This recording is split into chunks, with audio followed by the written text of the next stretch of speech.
Hi guys, welcome to tutorial of the girl and the beetle part 2, and today we are going to do the beetle. So basically, if you guys know how I work, we're gonna wing it. I'm going to tell you guys vocally what colors I'm using, and I'll have them listed in the description bar below as well, and they'll also be included in the color chart that I also post onto my Facebook page. So guys, remember to like and follow my Facebook page, my Instagrams, and all my social media so you can stay updated with everything. And let's get started. So because the girl is mainly like a red and green, I want to kind of like complement that with the beetle. So I'm going to start with the jewels and we're going to work from the center out. So here I'm picking up dark red, and we're just going to create the shadow. I guess you could say that we're doing a slight underpainting. If I was really underpainting, I'd be using like a blue, but I'm just going to use a darker color of a red, and then we'll fill in with a lighter color and blend with a lighter color. So what I'm going to do is create that shadow and do circular motions. The great thing about Faber-Castell's and this paper is that it goes on really smoothly. It's not streaky at all, so it blends really well. And then I'm going to do this bead below as well.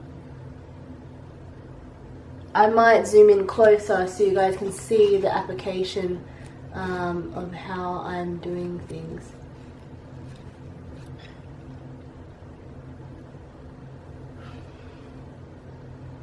I don't generally like to zoom in this close because I feel like you see the detail, but it's not in that much focus as I'd like.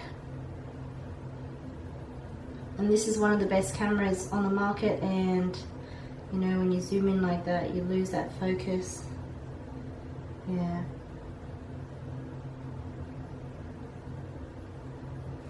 Alright, zooming out because I do want to see everything as a whole. Yeah, I think that's close enough. I'm going to go in with some underpainting, and I am going to use dark indigo. And if you know what underpainting is, it's like using a color to create shadow rather than using black. And I'm using an indigo because it has like a blue tone. Why am I using indigo? Just because I feel like it's a great contrast compared to red, and it's a great way to show shadow without using black. I don't mind using black. I do use black generally.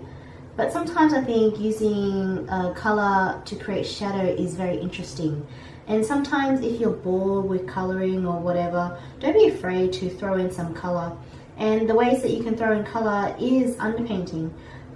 You can underpaint by using colors to create shadow and colors to create highlight.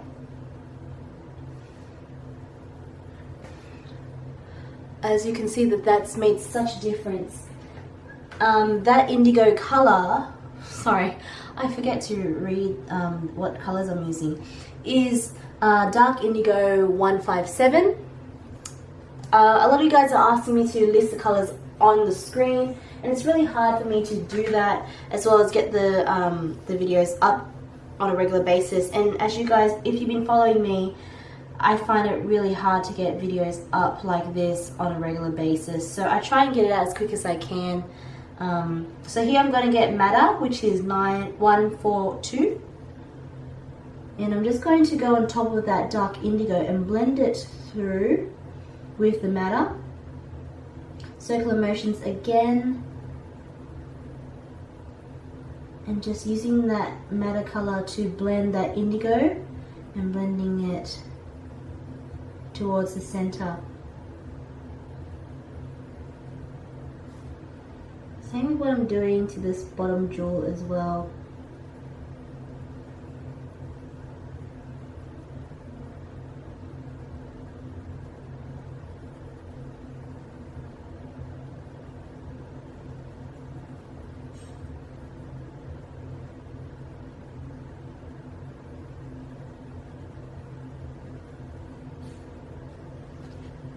Now I'm going to use a color called Carmine, Permanent Carmine, which is 126, and I'm going to go on top everything and blend it into the center. I'm not going to burnish it just yet because I kind of just want to see where things go. And if you know how I work, I do generally burnish quite quickly in my work, just because it's coloring to me. It's not a commission piece, so I don't like to spend too much time. The max time I'll ever spend on a coloring is maybe 4 to 5 hours, which to me I think is a lot. And generally that means that my layers are very limited. So I'll do like 4 or 5 layers before I actually burnish it. And I'm going to burnish it with a orange. This orange is light cadmium red, which is 117, and we're basically going to do circular motions into the center. I'm not going to burnish it yet. I'm just going to do circular motions and blend it to the center just to see how this orange feels. If it's too much, I might knock it back with the red. But looking now, it doesn't look that bad. We're not going to burnish it. I'm going to use a colorless blender to fill the center because I do like that highlight section. So I don't want to fill that in with the color because obviously I don't have a color light enough, and I don't want to distort the pigment. Oh, you know what, I might actually use a color to burnish it. I'm going to use an ivory, not white, because I feel like I need a warm highlight, a warm lighting rather than a white clean color. So I'm using ivory, and that's 103, and I'm going to just burnish from the center and blend out.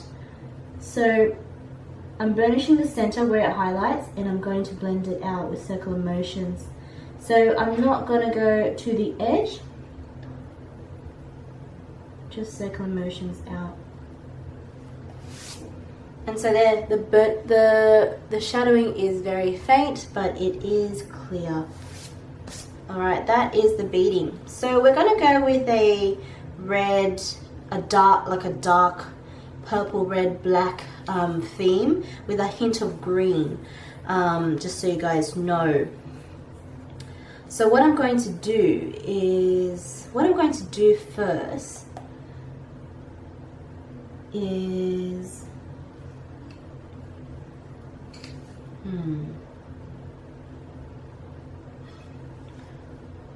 because it's such a detailed piece compared to the face, we have to take our time and we have to be careful because you need to have sharp pencils. So what I'm going to do is do my underpainting, which is what I like to do, and I'm going to underpaint with blue, and then I'm going to go on top with black, and hopefully that indigo blue shows through.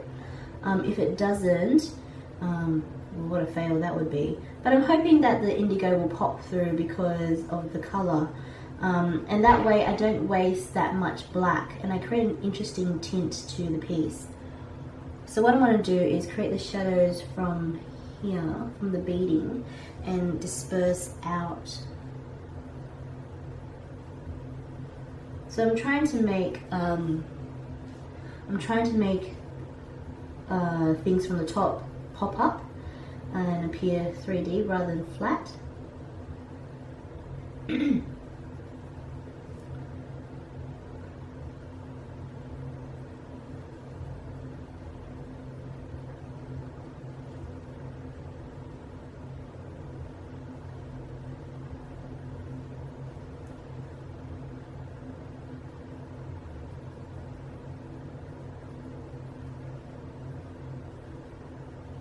You know, just because I'm like, if you know how I work, I generally see how things develop, and sometimes my mind will just click and I'll just get an idea. And right now, doing this underpainting, I have an idea to actually not go with black but green and have the blue underpainting show through as a shadow, just to create that interesting color tone. And I think I'm going to try it. I'm not really scared to experiment when it comes to colors and techniques. I'm just all about going for it. And I guess something that, if you guys follow my tutorials, something that you will learn with my tutorials is that you can fix anything.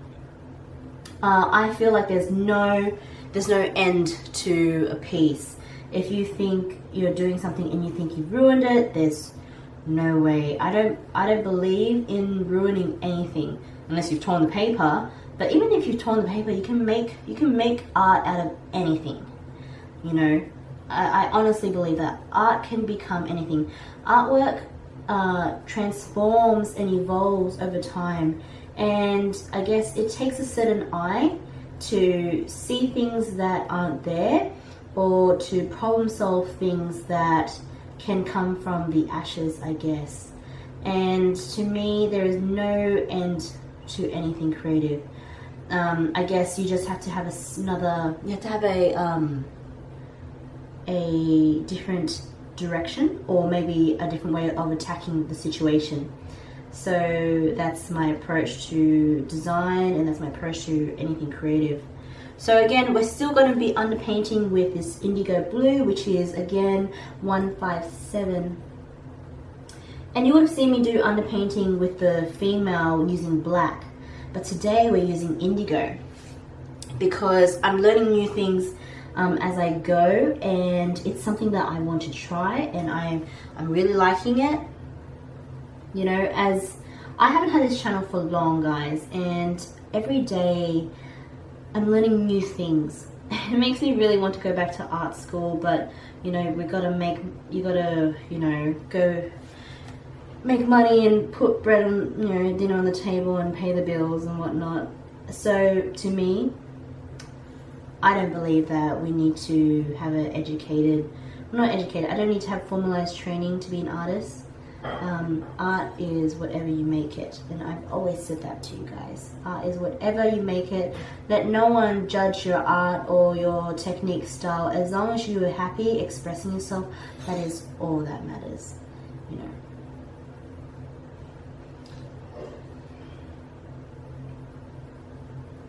So by creating this underpainting, I am trying to make different layers within this this beetle. Is it a beetle, or would I call it a scarab, like an Egyptian thing? I don't think so. So I'm just going to call it a decorative beetle. I think it's very cool. I love Hanna Karlzon. Her artwork is amazing. And it's not just because she does amazing female characters, but it's because she has a certain flair. Her style is very unique, and that's what I love about it. I love things that stand out to me. So tempted to put one of her pieces on me as like a tattoo, you know, to pay homage to what a great artist she is. She's, you know, she's an inspiration, not just as an artist, but I reckon to all types of art, like tattoo art, you know, coloring, and, you know, all things. We take inspiration from everything. So if you've been watching how I'm applying things, I am creating shadow. So what I'm doing is I'm putting pressure on the edges closer to the objects, and I'm dispersing it towards the center. So what I'm trying to do is I'm trying to give certain layers so that they pop.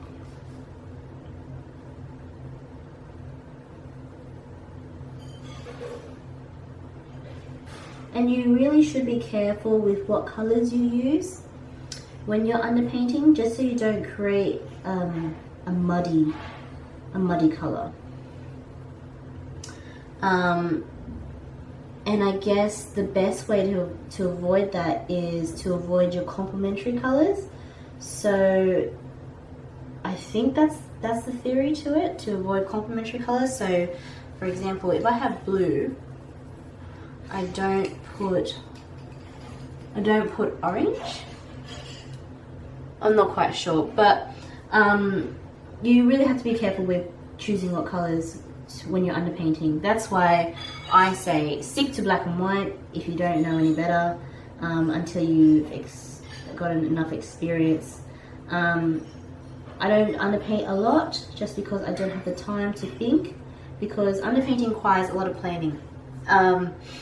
Planning in a sense that you need to be very careful of what colors you lay on top of each other, and sometimes I guess you can ruin it, maybe.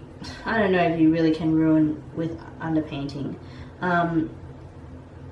Generally, I think you can lift layers up, you can put more layers down, you know, you can use mixed media. Things that like the potential is endless. But when you're underpainting, start with black and white, and then slowly introduce yourself to other colors, and you'll pick up as you go and have experience, get new experiences from, you know, trying new things. But yeah, I'm always learning as I'm doing this with you guys. I think you can learn so much from a person, but at the end of the day, you learn the most from yourself. And I guess that's maybe a philosophical take as well. We learn things more from ourselves and from our experiences rather than being told.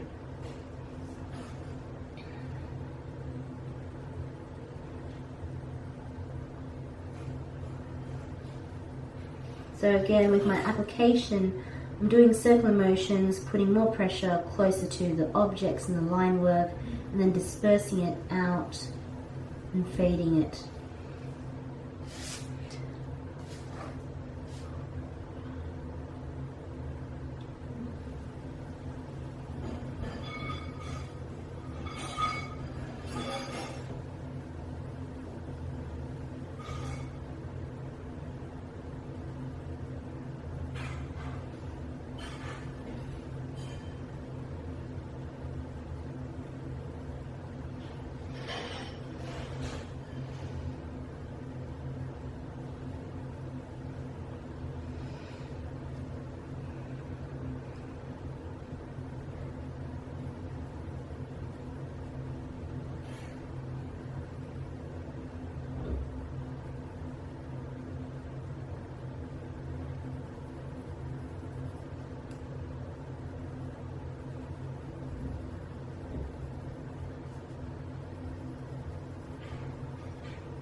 So Christmas is very soon, guys, and I hope that you guys have planned something amazing to spend with your friends and family and your loved ones.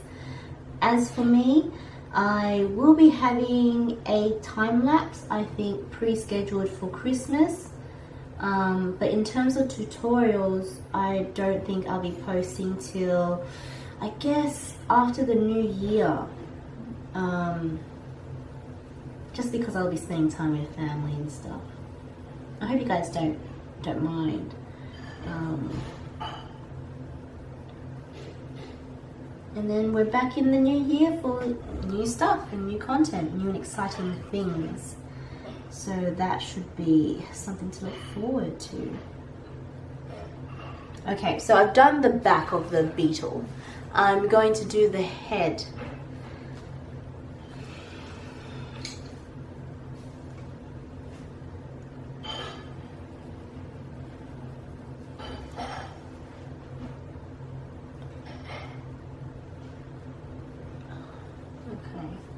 Had to focus there. So I'm still doing that underpainting, and I'm just doing the shadows with the indigo, which is 157.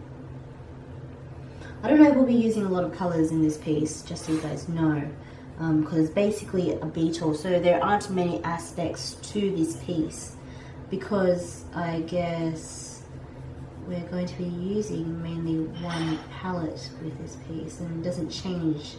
For example, my faces normally have skin tones, hair tones, you know, and other aspects such as jewelry. But this one's just a beetle, so the features of it are very reduced, so there's less to work with. So that's how you do one horn, and we're going to do it on the other side. In terms of how I do the shadows and stuff, look guys, I'm not very like accurate, as in like I'm not scientifically correct about where I put my shadows and highlights, because I just do what I like and I do what I think looks good. If you guys want to be correct about it, you can do that, you know, but I just do what I feel and what I think looks best. Look, at the end of the day, as long as the outcome looks great, that's fine, you know.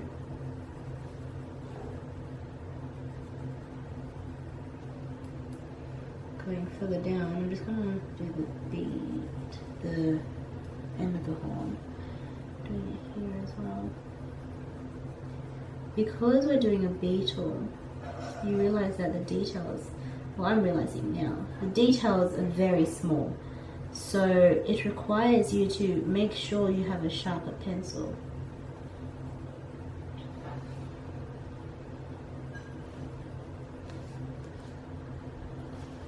I'm going to do the same over here.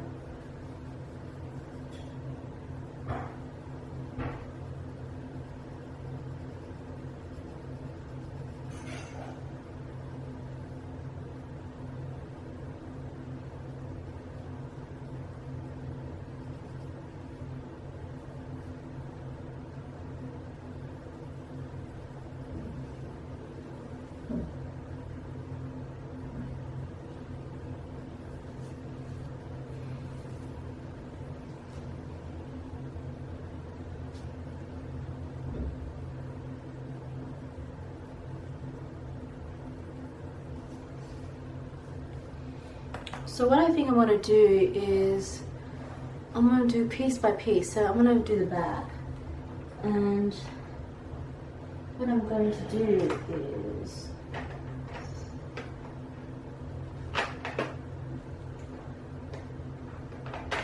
sorry, I'm just selecting my colors. Okay.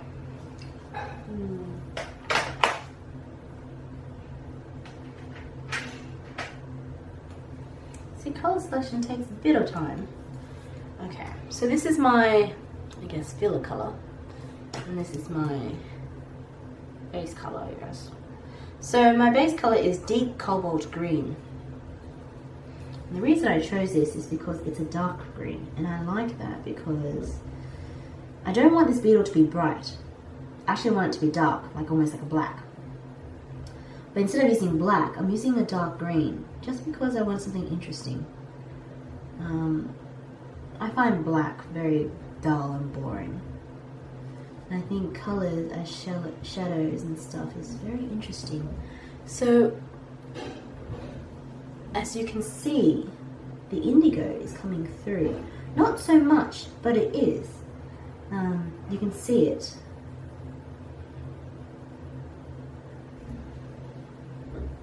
You can see it being used as a shadow. You can't tell it's blue, but you can definitely see it as a shadow. Yes, yeah. It's very cool.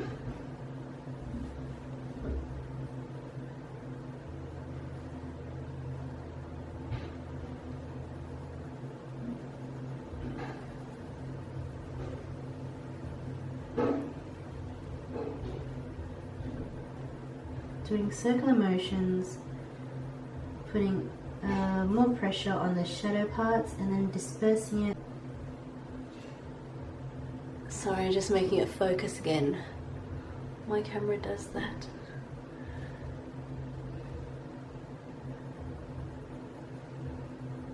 I just want to see how it looks, and I'm going to fill it. I'm going to fill it with like an emerald green color. yes, this is emerald green, which is 165. I just want to see how it looks. I'm just going to feel, bring it back in. It's very cool. I like it. It's a dark green blue. I think it's very cool.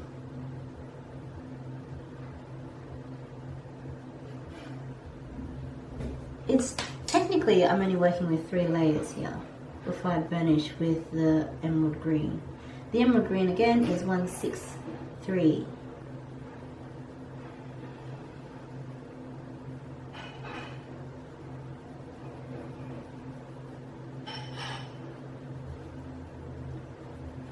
Very cool. I'm really happy. See guys, I'm learning as I go. And I hope you guys are too.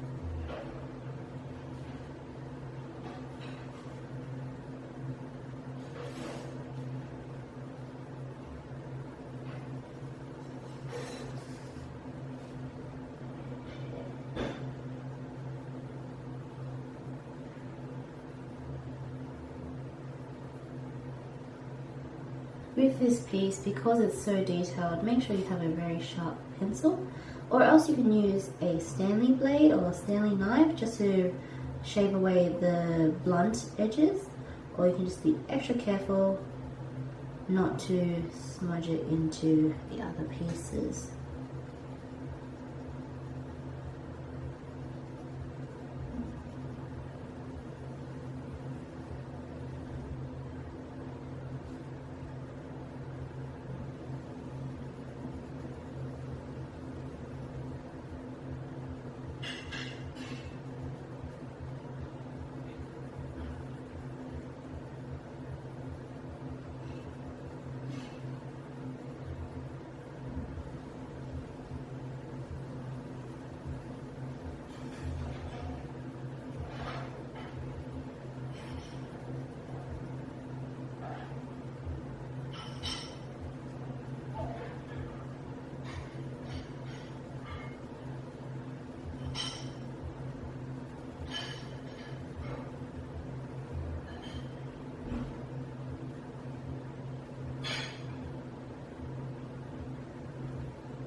So I'm thinking of doing a room tour of my current art room, which is better than my last art room. Like, it's maybe like 4 times better, I don't know. I think it's really cool. I've done it to how I like it. I have no restrictions at all. And it's like my art makeup room. It's amazing. It's, I guess, every creative girl, like makeup lover's dream. It's more of an art room rather than a makeup room, but I guess right now in my life I don't really focus on makeup as much as I used to, just because I don't wear makeup that much these days, which is really cool. I feel beautiful in my own skin, which is really great. I have certain people in my life who make me feel beautiful in my own skin, and I can thank them for it. They've showed me that I don't need to wear makeup. I don't need to leave the house with a face on, and I love it. Yeah, it's amazing. It's amazing to feel confident in yourself and not feel so self-conscious, or not too self-conscious. You know, we're all self-conscious. But to be able to walk out of the door with no makeup on is a great feeling. You know? Who cares? Hey. But yeah, it's just something that I've attained in my life, and I love it. As I say, true beauty is on the inside, and that's true. Like, I know I can look good when I dress up. We all can look good when we dress up, but it doesn't mean that we have to be that way all the time, you know.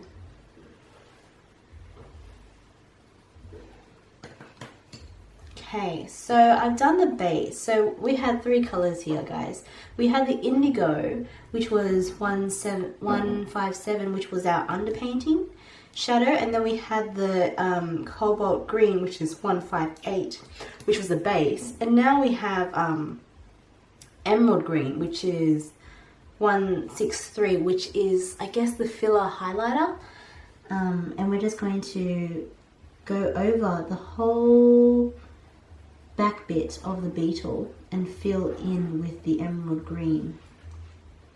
Yes, so you are going to be burnishing, and the application is heavy.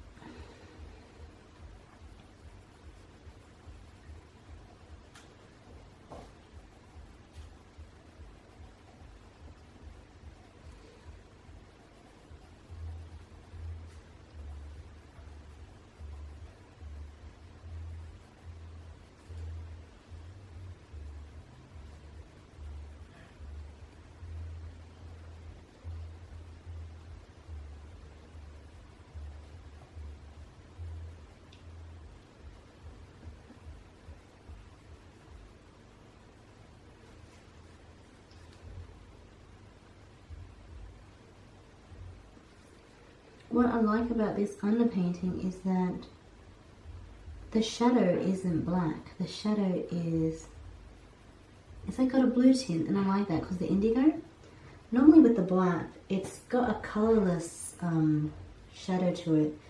And I realized that as I'm doing this, that using color as shadow in underpainting techniques really give it a different sense of, I don't know, depth.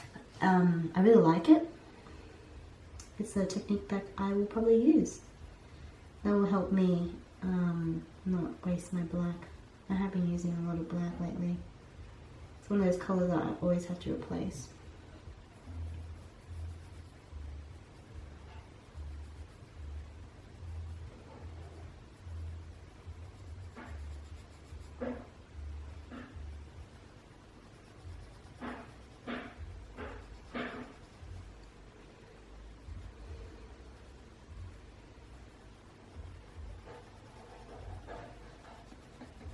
I barely have time with work to do this, but when I do it, it makes me happy.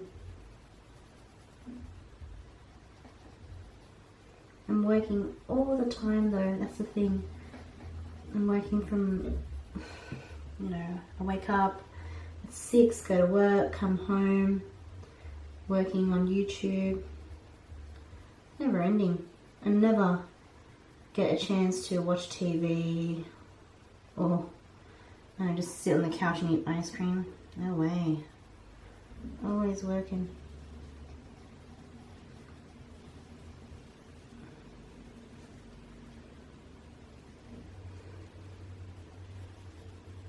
I guess when it comes to your passion, it helps you get far.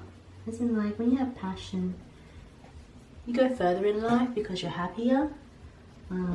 Whereas if you are determined but there's no passion in what you're doing, it's harder to achieve your goals, I guess, because you're not loving what you're doing.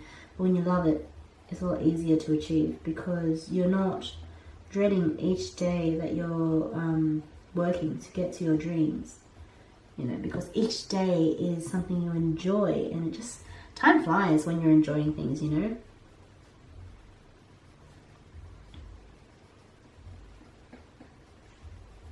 So because this thing is very very fiddly because of the detail work, I'm actually going to incorporate gel pens, and I'm going to use my Color It gel pens.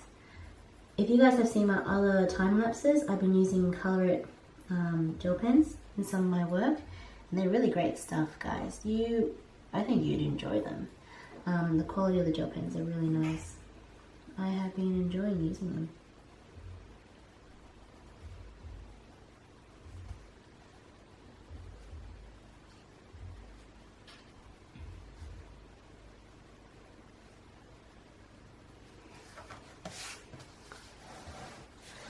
How cool is that? So we're just going to do the background first, and then we'll do all the little bits and bobs. Alright, so we did the underpainting in the indigo on the what do you call it? Horns? The horns of the beetle. And now we're going to go in the base color, which is the cobalt blue. You know?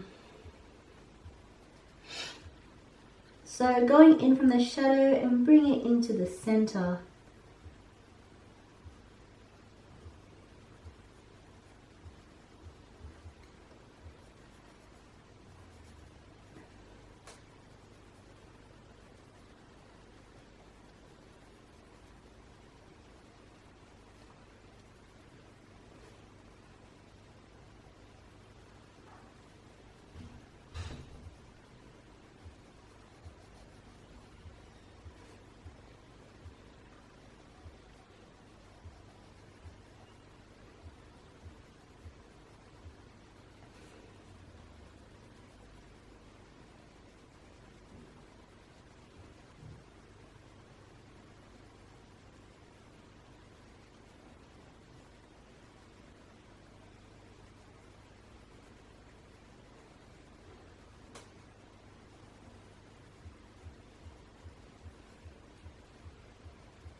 Cool. Now we're going to fill in with the emerald green, which is 163. I'm actually going to sharpen it because it will make my life a lot easier. I don't know if I tell you guys, but the Derwent manual super point sharpener is amazing. If you don't have it, you have to buy it. Well, I'm not saying you have to, but I love it. It is the best. Like, how much did I spend? Like $25 Australian. It's the best $25 Australian I've ever spent on a sharpener. I bought it from the UK because you can't get it in Australia, and it's just worth the money. I have never had such a amazing sharpener. It makes crappy pencils sharpen to amazing points. Because you know, when you use a crappy sharpener, you can tell that it's crappy because the way the blade hits the grain of the wood, because the wood isn't smooth.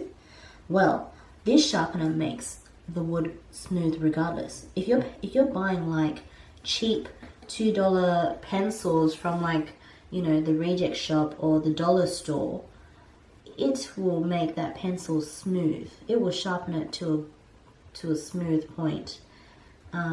even if the core of it is crappy, it's gonna make that wood casing feel smooth like a baby. I may be exaggerating, but what I'm saying is it's a good sharpener. If you are looking for a sharpener, you should definitely buy it. I think Derwent sharpeners are really great. I also have the Derwent battery operated eraser as well, and that's really good too. Those are my erasers and sharpeners that I use. I guess it's the most raved on about pieces, and in my mind, if you're gonna get anything, try get the highest quality you can afford, just because it makes your life a lot easier. Let's just zoom out just to see how we are looking. Da da da. Oop, oop. There we go. That's pretty cool. Now, what else am I gonna do? Okay, I want to do more underpainting. And what I'm going to do is I'm going to underpaint here and the legs. So I'm going to zoom in and we're going to do the head.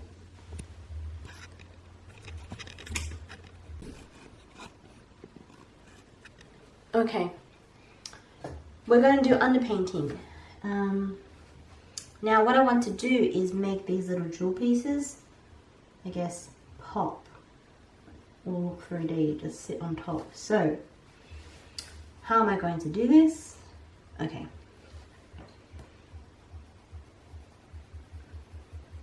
Now this may not be anatomically correct, but this is what I feel. And I'm doing it in a way so that certain elements are popping that I want to pop. Like I want these gems to pop, so I'm giving shadow around them just so they look like they're sitting above the beetle.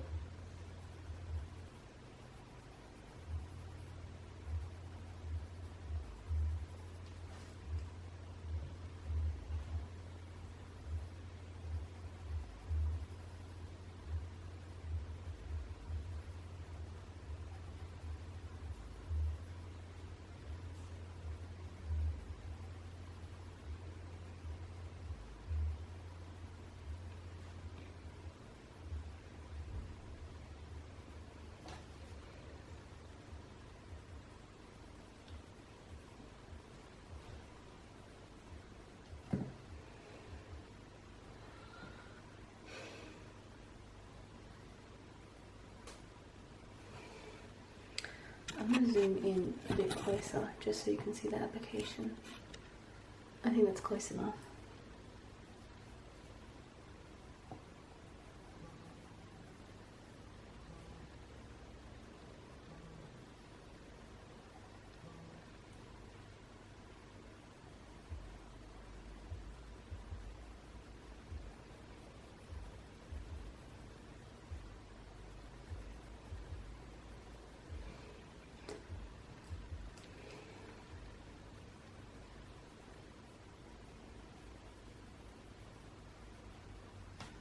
This beetle is a lot harder than any other colouring I did because it's so small. The details are harder because you have less paper to work with. I guess like less working space to work with, which means you should have a sharper pencil. I'm not because I don't feel like I want to. But if you want more control, have a sharper pencil. I just feel like I don't need to have, I'm okay with the control I have now. It's all about feather touch anyway, guys.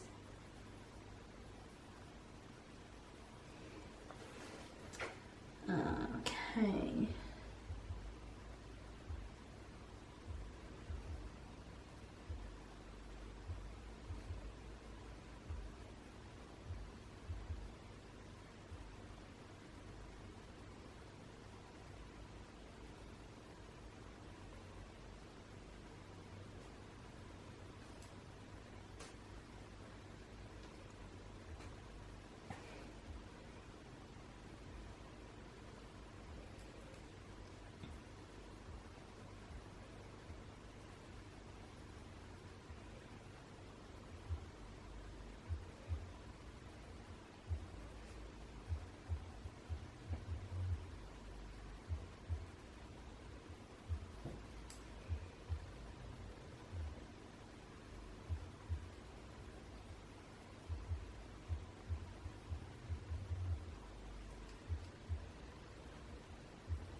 remember to fade out the shadowing.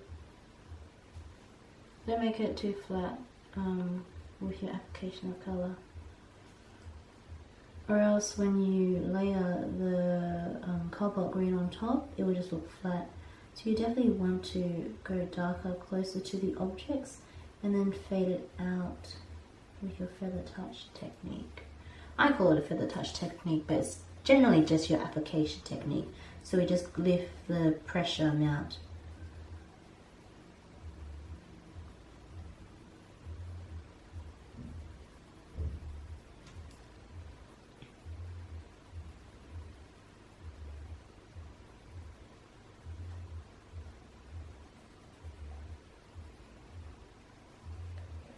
I want to use gel pens, but at the same time I don't, because I know when you use gel pens, you're not able to achieve that sense of 3D, because gel pens are generally flat and it has that scratchy application texture too.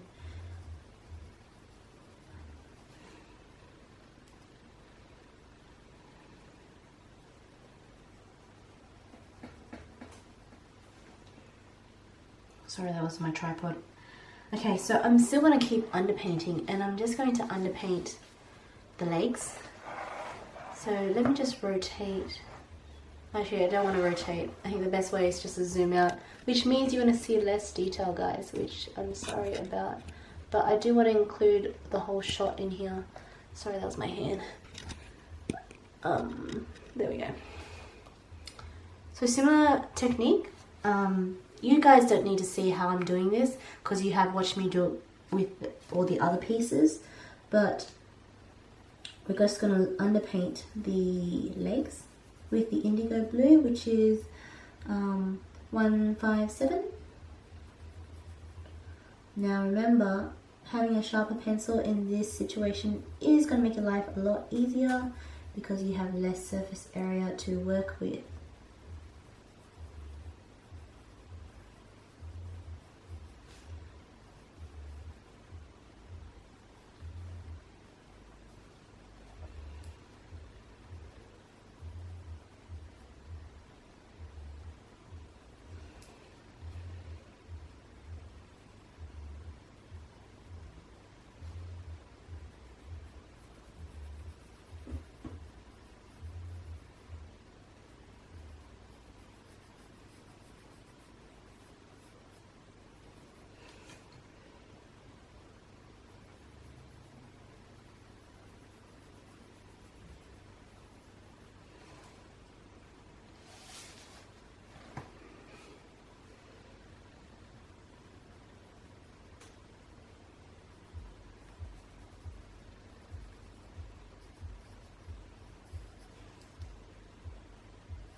So the way I'm doing the shadow, if you can't see, because I can't zoom up and show you guys without blurring things out, I'm basically making the outer edges of the legs darker and then highlighting to the center.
Alright, so I've done all my underpainting, and now I'm going to go in with the cobalt green, which is 158, And I'm going to basically go over all the shadow points of the indigo blue, and I'm just going to blend it to the center and disperse it.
Going to do the head.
Filling in with the emerald green, which is 163,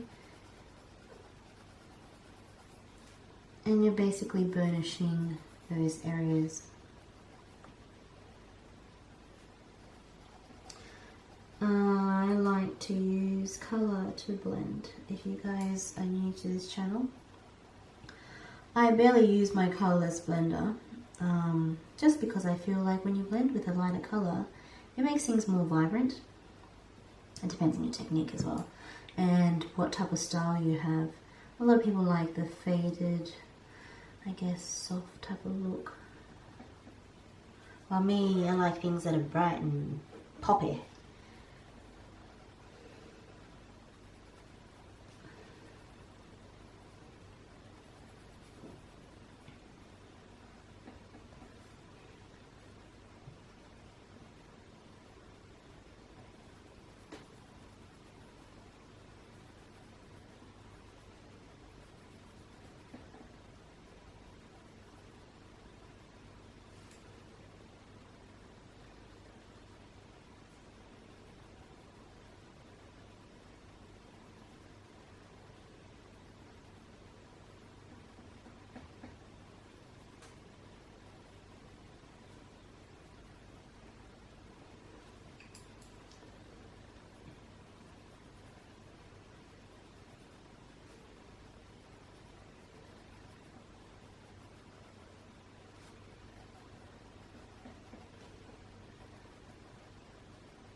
Now I'll be sure to put the colours in a colour chart and upload it to my Facebook.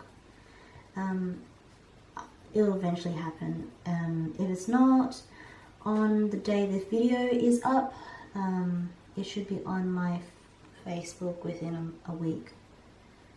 But if you are subscribed to my channel, you will see updates of posts.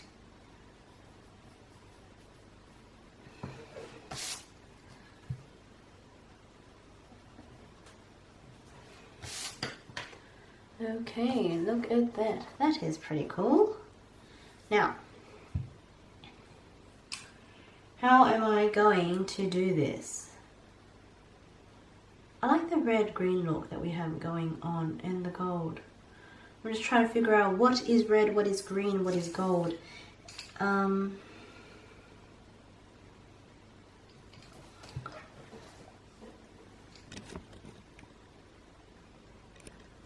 Okay. Going in with dark red, which is 225, I'm going to create shadows here and go into the center. This is going to be a quicker piece of work, just so you guys know. I can tell already, because the detail areas are so small, we can literally knock it out in like one, two layers.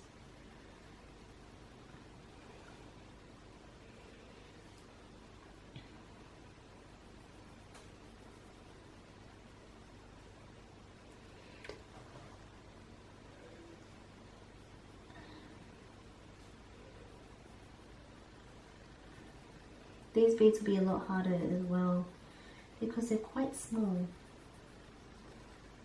So basically I'm going to go over with the crisscross methods of the center with the darker color.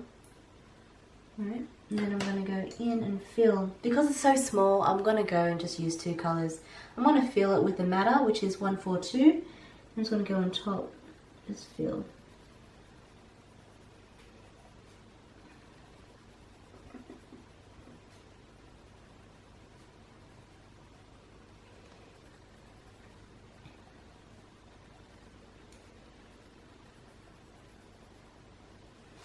Now that was just the beading section.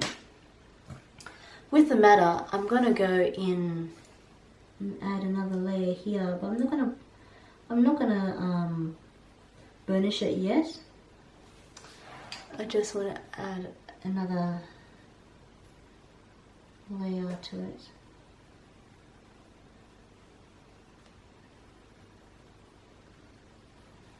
And then I'm going to fill in with this permanent carmine, which is 126.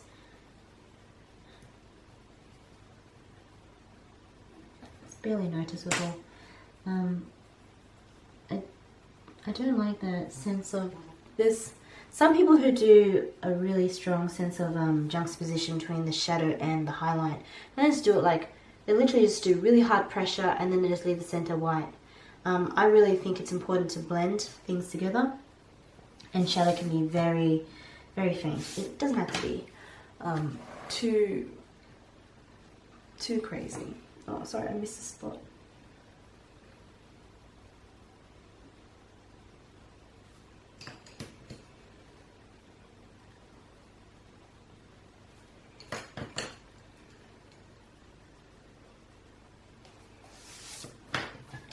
Okay, going in with the dark red, I'm gonna go and do the head bit.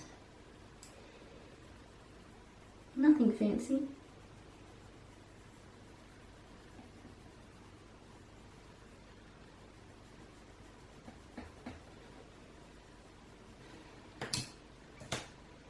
Going in with the matter, going over the dark red and just lifting your pencil as you reach the center. And then we're going to fill in with the permanent carmine, which is 126.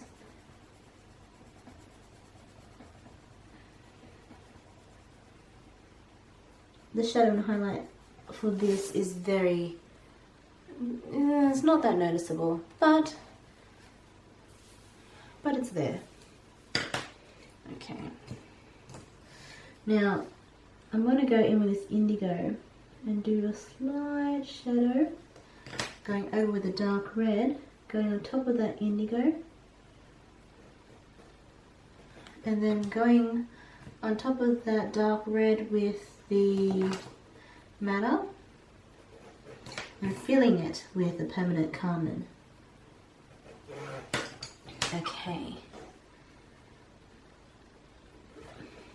Now, same thing. You see these round beads here? I'm going to create shadow with the indigo. Similar to what we do with the beads, right? But just smaller. I'm just going to do it to the big beads, not the little ones. The little ones, I think I'm going to use gel pen.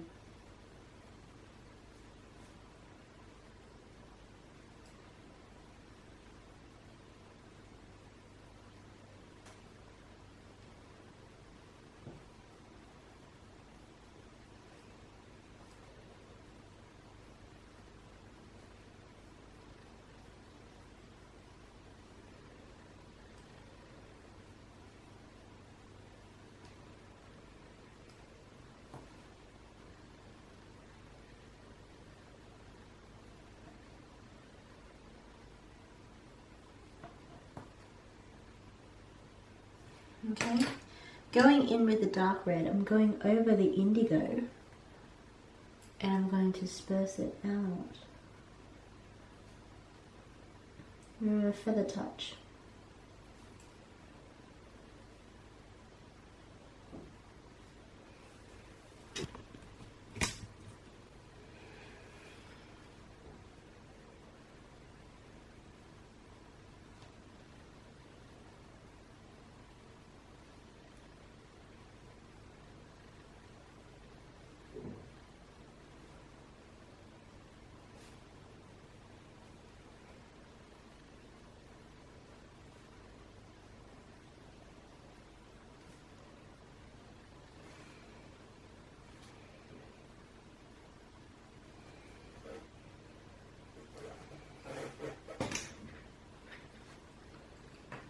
Okay, and now I'm going to go in with the matter. Blend, blend, blend. Not completely though, leaving that highlight point.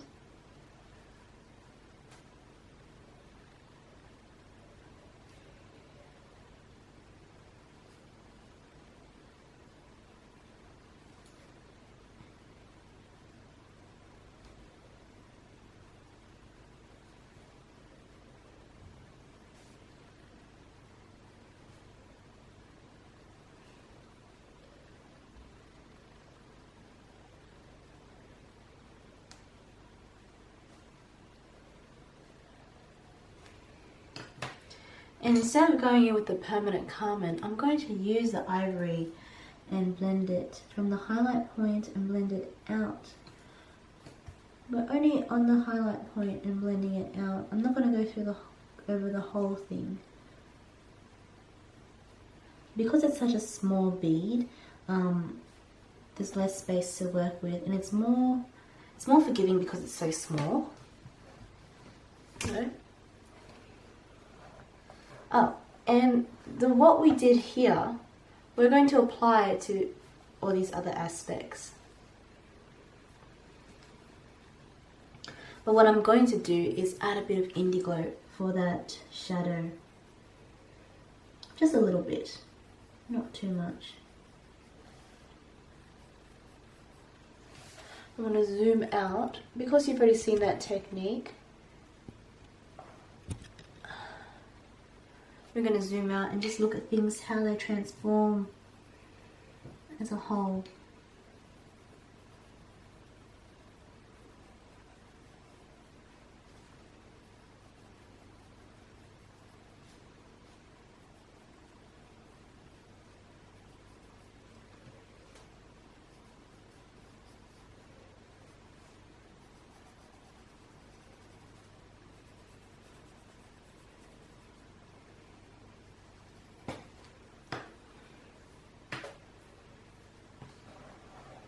Yep, so I'm going to go in with the dark red. Going on top of that indigo. Blending it out.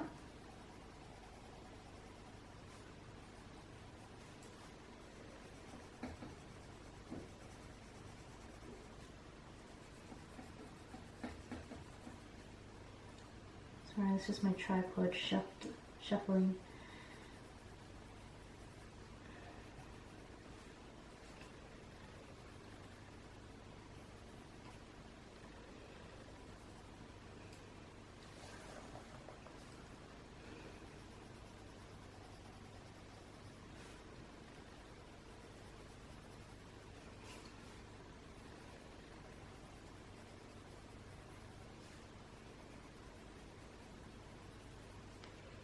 I'm going to go in with the matter, going on top of the whole thing, blending it out, not to fill the whole thing though. Remember to leave the highlight points that we can fill with the permanent carmine. So the matter again is 142. So using the matter, going over the indigo and the dark red, we're fading it out, ensuring that we're not filling the whole thing and leaving the highlight bit and fading it. Remember, your pressure amount is hard where it's shadows, and you lift the pressure and lighten the amount as you get towards the highlight point.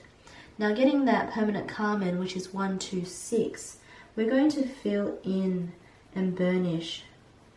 Your permanent carmine will be your highlight color. Now I could have chosen a lighter color like an orange or a red or a yellow, but I didn't want to create that much juxtaposition, so we just left it. Now here, because it's a bigger working space, I've lifted the pressure a lot more and given more highlight towards the butt. Whereas the legs here, I'm filling it right up to the edge and not leaving that white, only because there's less space to work with, so it's harder to achieve that highlight section. But you can definitely do it with the butt. And because we have that, we're going to burnish with the ivory, which is 103, and we're just going to go where it highlights and lift the pressure as we go into the dark red or the carmine red.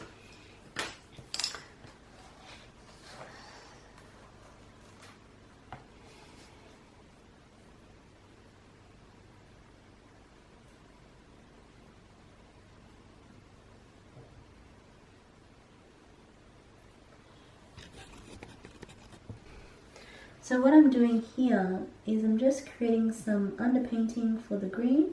I wouldn't say it's underpainting, I'm just shading in and making it darker where it shadows. I'm going to fill in with a lighter colour.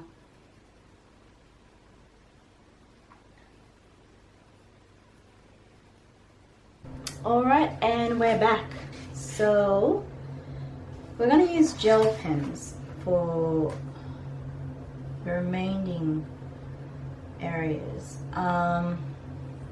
What I'm going to do first is do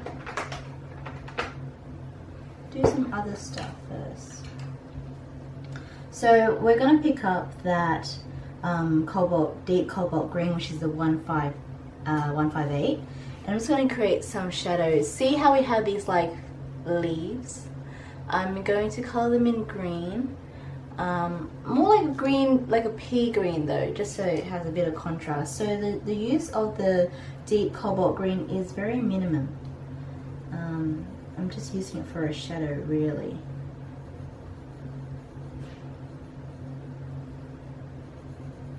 And I'm just keeping my pressure amount very soft.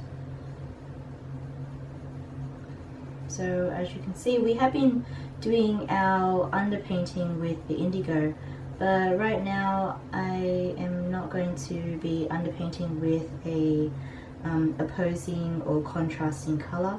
I'm sticking to the green tones just because that's how I'm feeling right now. I just go with how I feel, what judgment I make at the time when I look at the piece.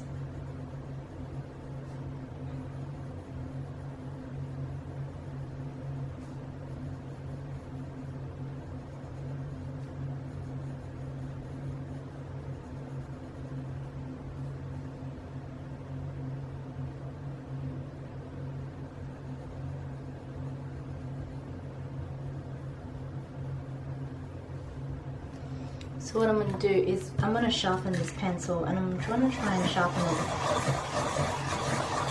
to a point.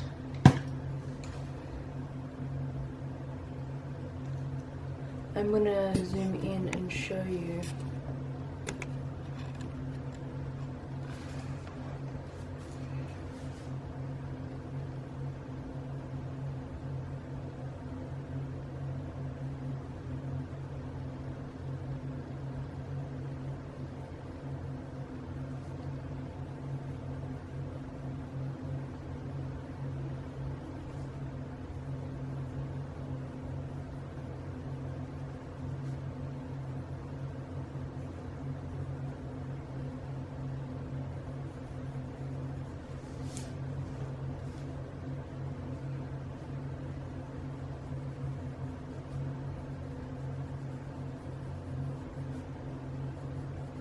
Details like this are almost unnoticeable.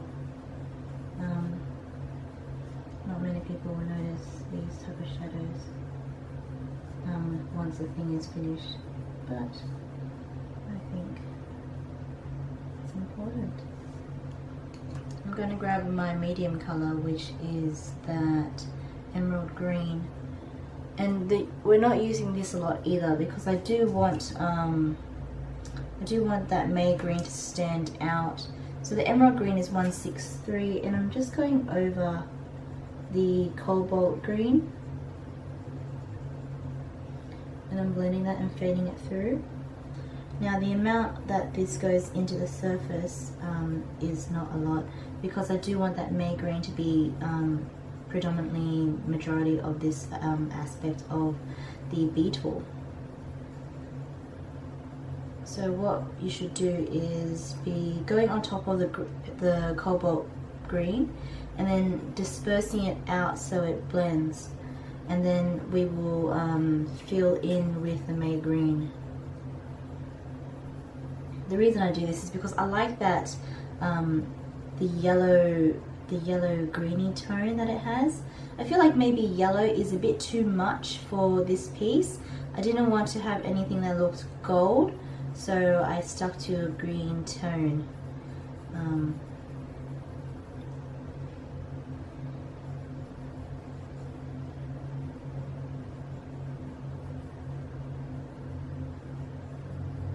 And the May green hasn't been used in this color palette yet, so it should stand out and should have a slight pop to it on top of the background of the beetle.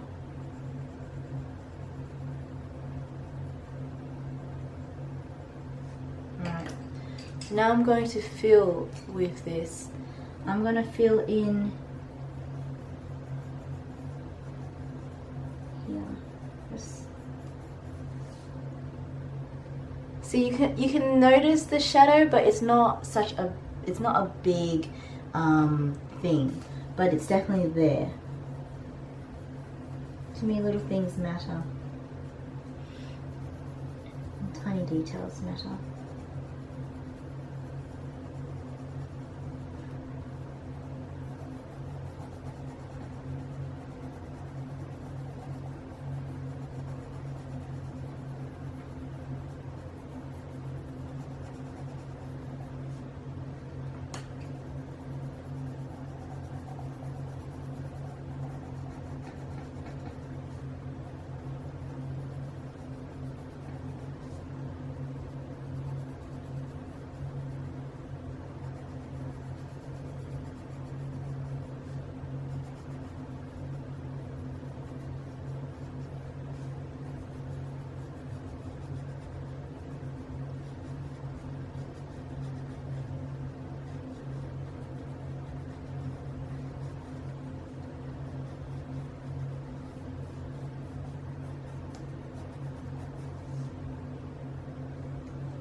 And now we're going to move on to the gel pens. Now the colors that I am selecting are metallic, so they're not glitter.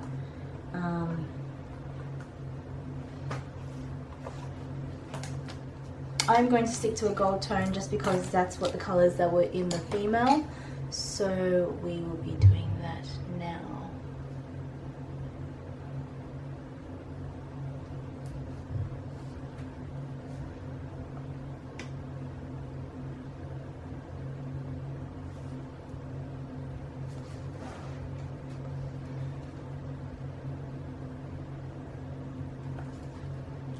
Since we're here, sorry, I'm pausing on this, I'm going to get that May green, and what I did here was I created a shadow with the emerald green, which is 163, and then I am going on top with 170 just to fill it in.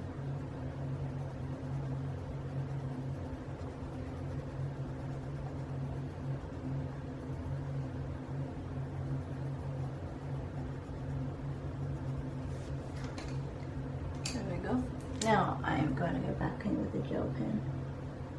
Now the reason I'm going with metallic colors is because generally metallic colors sit on top, they're not really opaque compared to the glitter pens.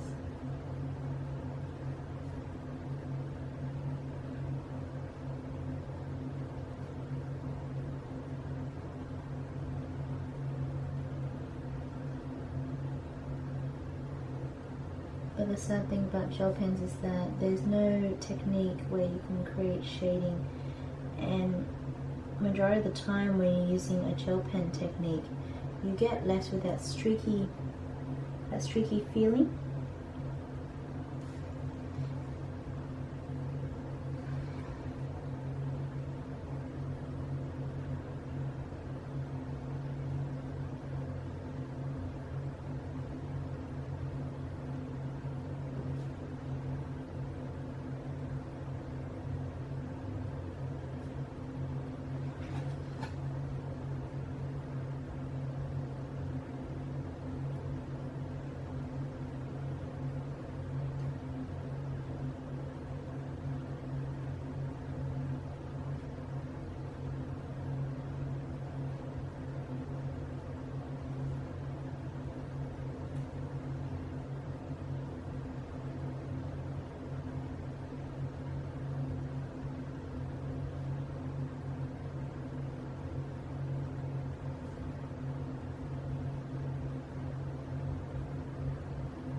Now that gel pen color was Heart of Gold C028.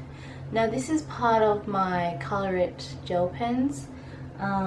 It's I think it's a 50 pack, but it's a really cool pack. I really like it. I'll put a link to where I got it in the description box below. So now I'm going in with another gold, which is called Sunflower Yellow, which is C032. I just want to see whether this is different. Oh yeah, it is different. It's more of a gold yellow tone, where the other one is a gold silver tone.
going in with a red.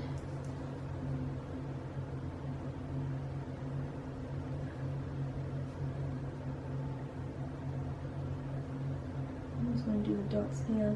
This red is called Thoughtful Red, which is C025.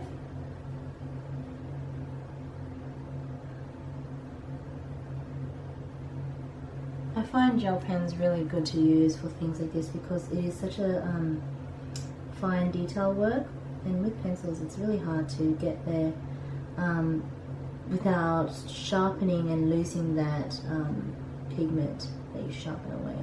You can use a blade, but generally I think you can achieve really nice things with gel pens. There's still much learning and experimenting for me to do with gel pens, but you know, I enjoy them.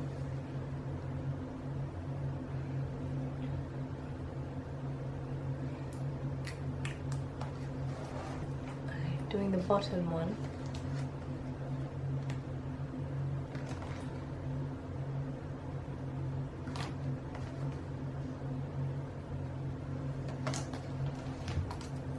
So I'm going to use the Sunflower Yellow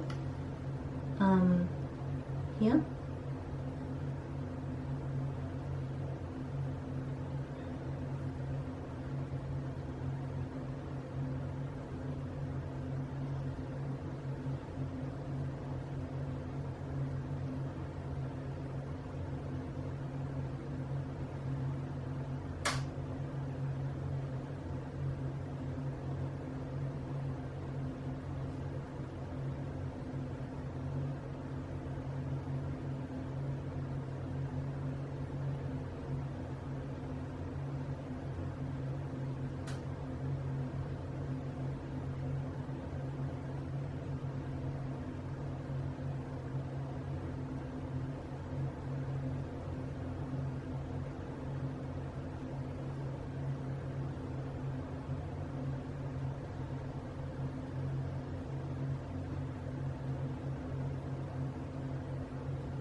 I'm gonna go in with the Heart of Gold, using that on the center.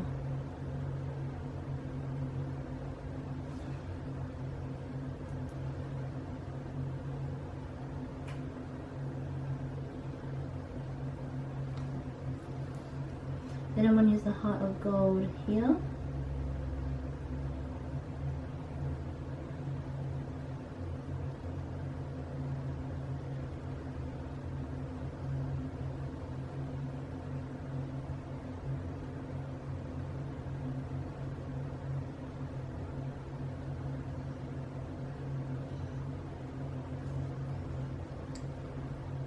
And I just feel like the gold complements the green really well. Without having that yellow tone, it does definitely have a gold tone to it, and it doesn't have a yellow orange tone, which I felt like was too much. It was the only option if I was to do that with the pencil. And I feel like with pencils you don't get that, you're not able to get that detail because pencils blunt really quickly, especially with pressure. So I generally like to, you know, use gel pens for things like this, or markers, or fine tips.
going to go in with a metallic green, and this metallic green is called Countryside Green C030.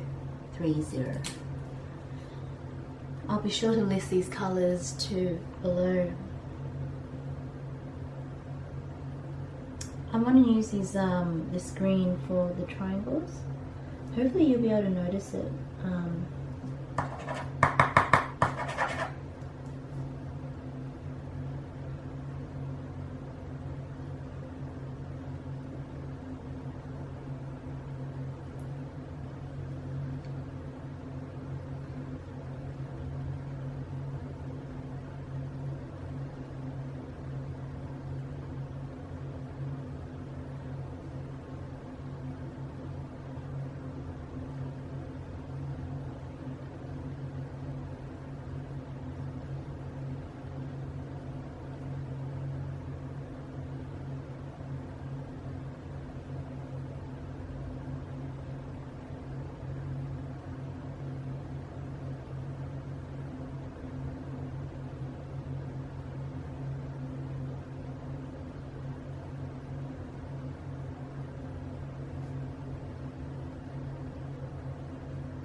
Sorry, I'm going to just go in with this emerald green, which is 163.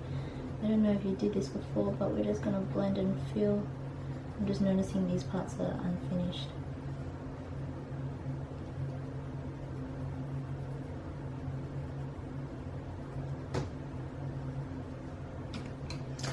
Okay.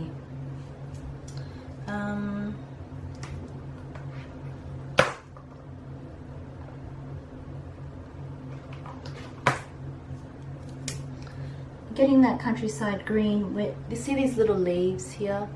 I'm going to fill them in the countryside green.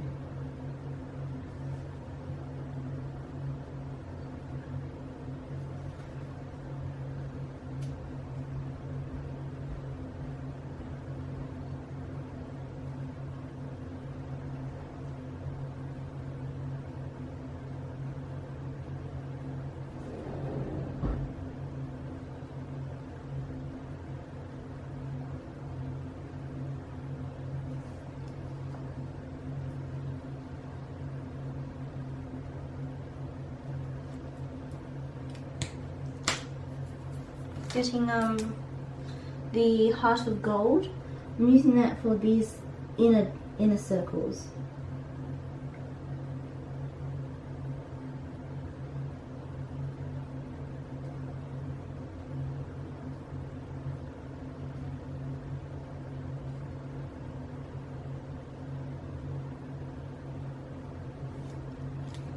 And then I'm going to get that red, which is 4 red, and using it on the inner dots here.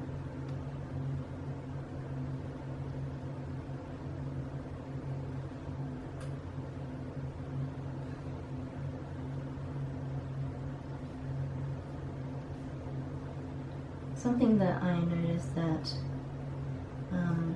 is advisable is that when you're working with gel pens or markers or anything that smudges, always work from the center out. It makes things a lot easier, especially if you're working with gel pens, because it will smudge. Especially if you're working on things like mandalas as well, I would work from the center out. But you don't have to worry if you're working with pencils, but if you're working with things like markers or whatever that smudge, yeah, work from the center in.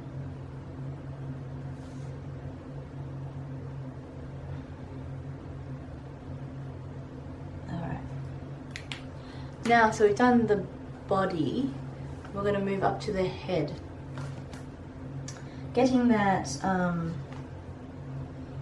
that sunflower yellow, which is the more silver tone yellow. I'm going to, actually just let me, sorry I just missed a bit, let me just fill this in.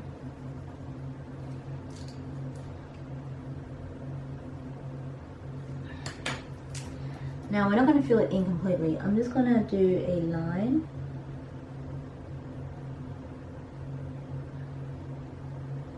You probably won't even notice the detail that I'm going to do next, but you know, I'm all about little things. Maybe it's a mental thing, I just feel like it adds up.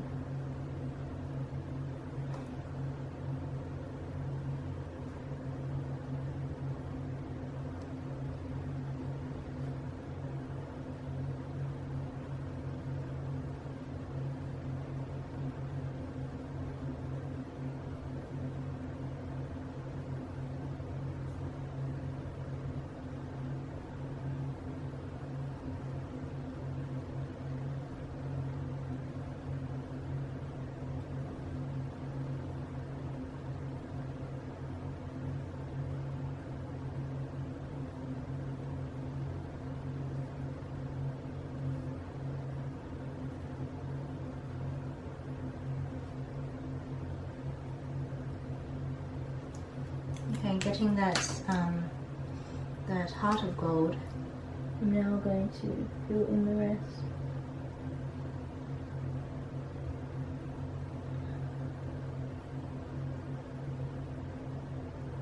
So like I said, you might not even notice it, you might not be even able to tell on camera, but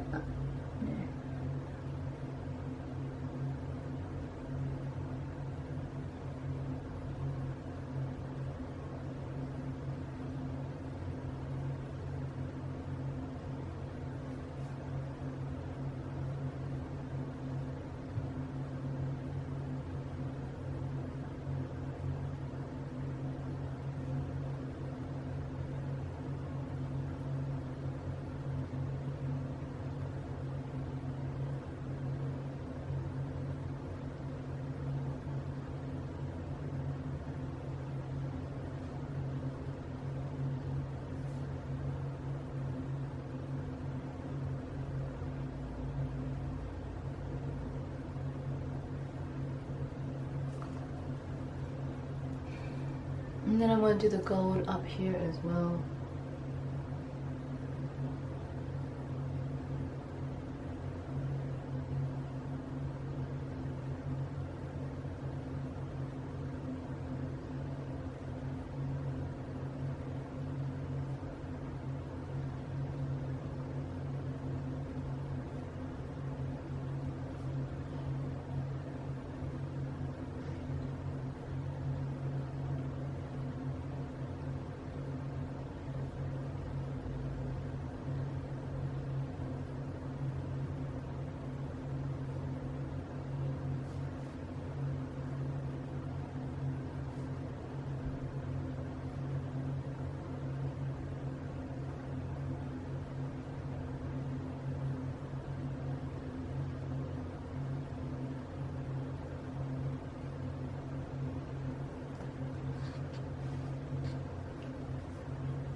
Okay, now I'm going to incorporate another color. So I'm getting this metallic red, which is a thoughtful red, which is C025. I'm going to do an outline. I'm just testing something, and then I'm going to get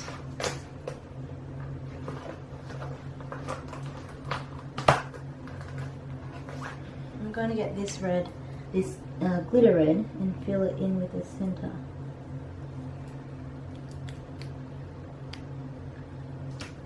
Yeah, that's cool. I'm gonna keep doing that.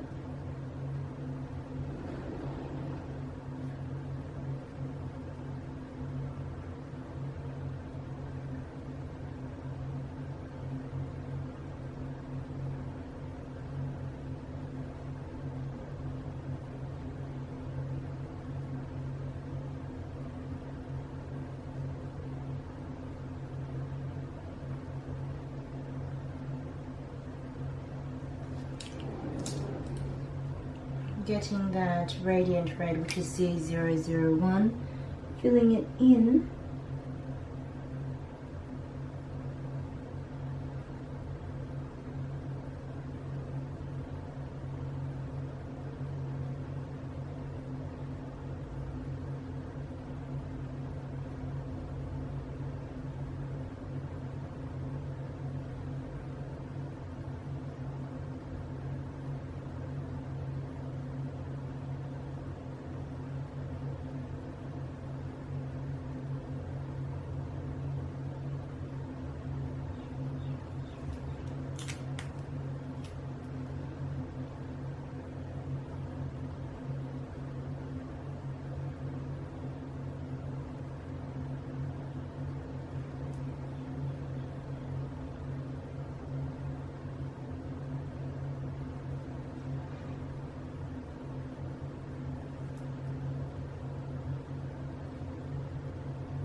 Moving on to the head. So what I'm going to do is we're going to start from the center out, just to make it easier. Getting the heart of gold, which is C028. Just going to color.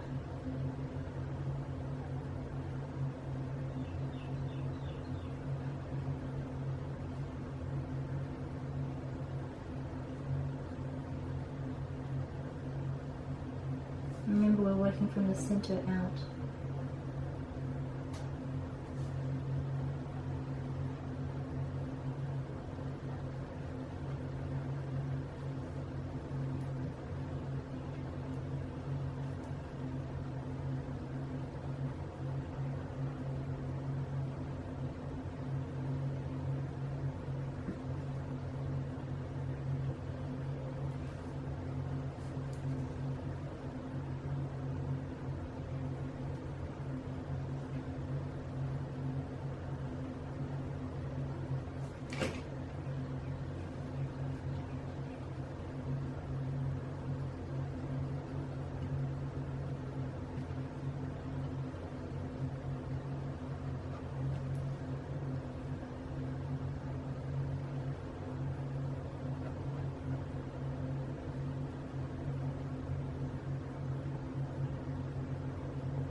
just going with that heart of gold. We're just doing these little bits.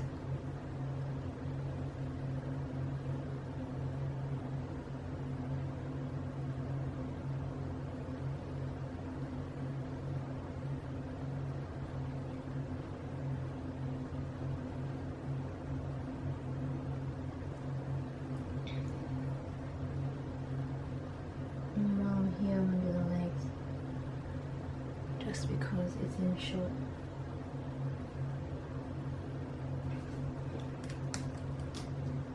And I'm going to get that countryside green, which is C030, and I'm going to fill in those leaves.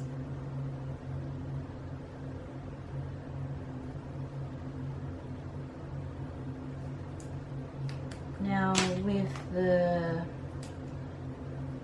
little circles here, the little ones, I'm just going to fill in. But as I get to the larger ones, I'm just going to do the outline. So outline the larger ones, but fill in the smaller ones. And then go in with your glitter pen, which is the Radiant Red, which is C001. And, sorry, that's just my phone. And then just fill it on top. Sorry guys, I totally forgot I had that on loud. I normally turn it on silent. And then just filling it.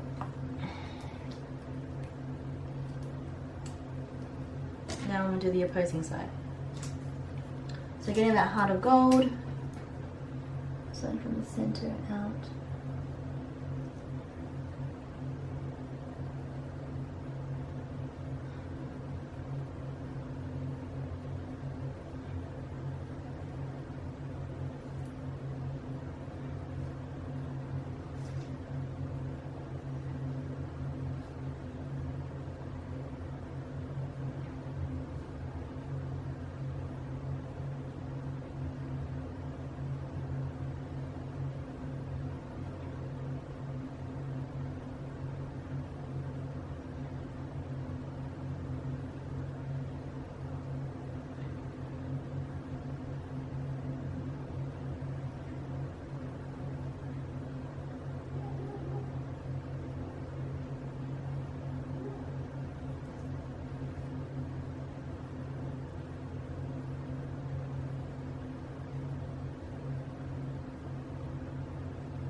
Getting that countryside green and filling in those leaves.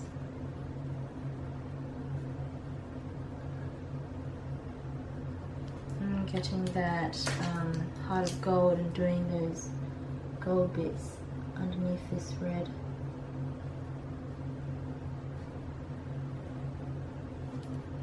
Missed a bit of that green leaf.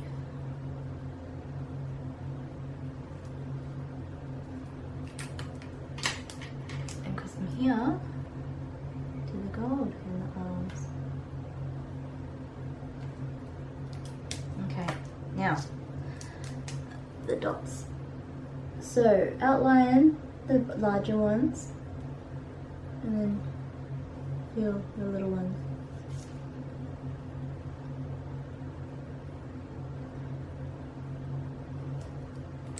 And then go on top with your gel pen, which is Radiant Red, which is C001.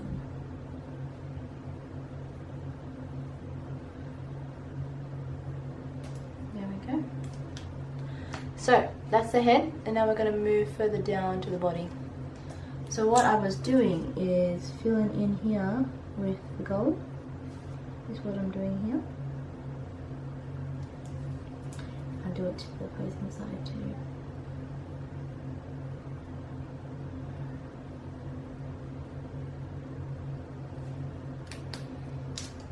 And I'm going to do with my metallic red, the same technique that I did before. Outline. Fill in with the glitter, which is a Radiant Red. Now this green bit, it's quite large, and because of that I do want to do a similar technique to what I've been doing with the red bits. So we're going to outline with the metallic green, which is the countryside green, C030, and we're just going to do outlines.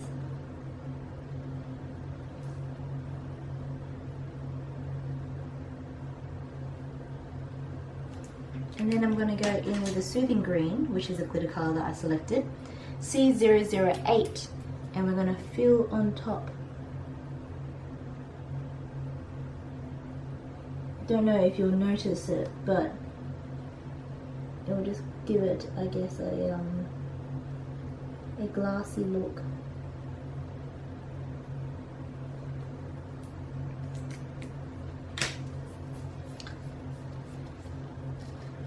Okay, moving down. Same stuff repeated. So we're working down just so we don't smudge. Getting the metallic green, which is countryside green, C030, just outlining with the metallic color.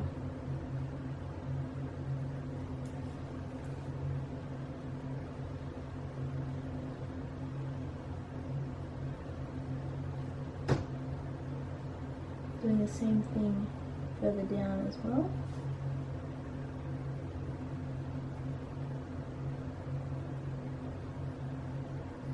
And then filling with the soothing green, which is C008, to give it that glassy finish.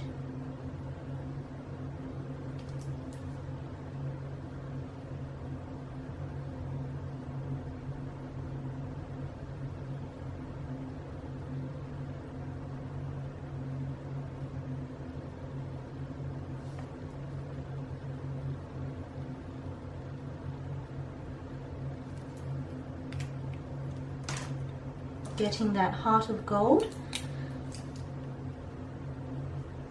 and filling it here, these little bands.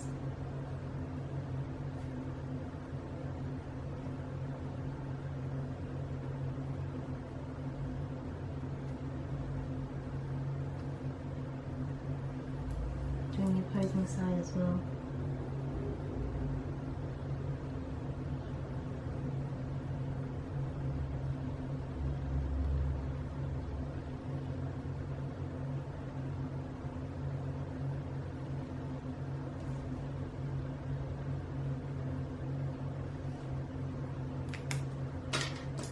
And then getting that metallic red, doing the same technique, outlining the circles and filling it with the glitter radiant red.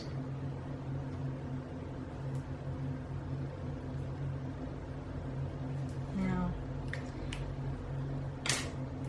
just some final touches.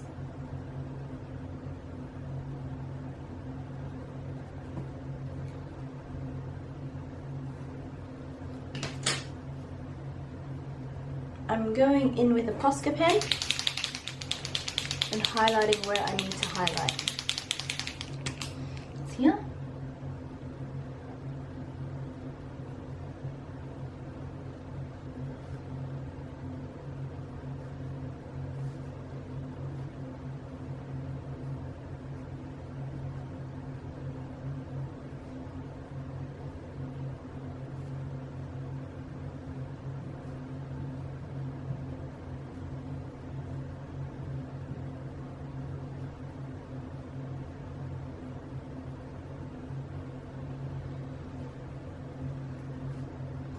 I'm going to highlight the leaves because I feel like the green has kind of made them hidden a little.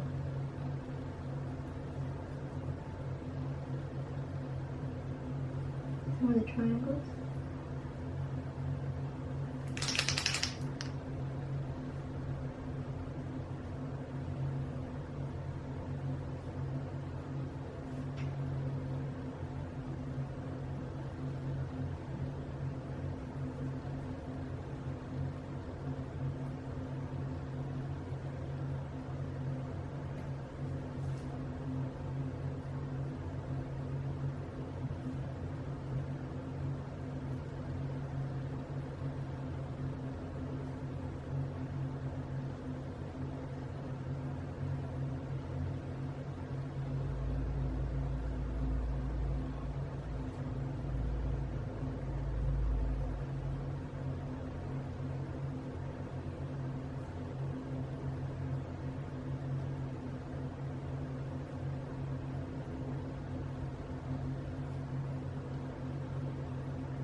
highlighted the band.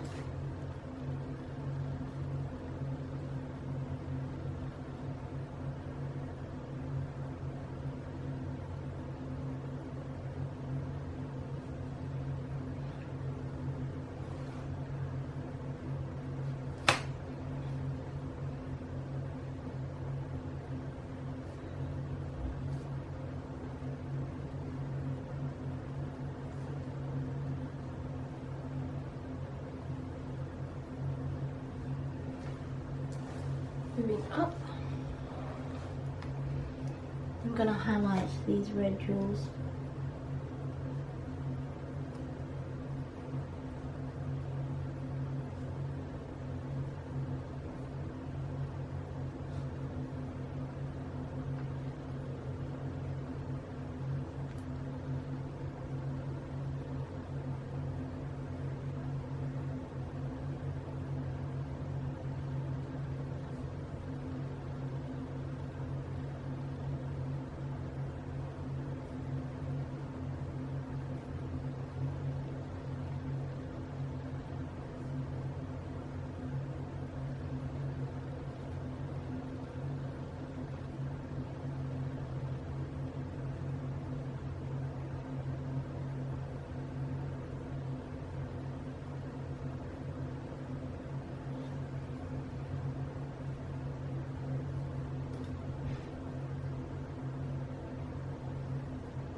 And now we're going to zoom out and look at the picture as a whole.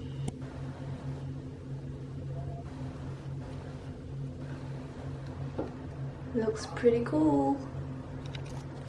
Okay guys, we're doing the background and I'm gonna use my Magenta Mission Gold because I haven't touched this baby in ages.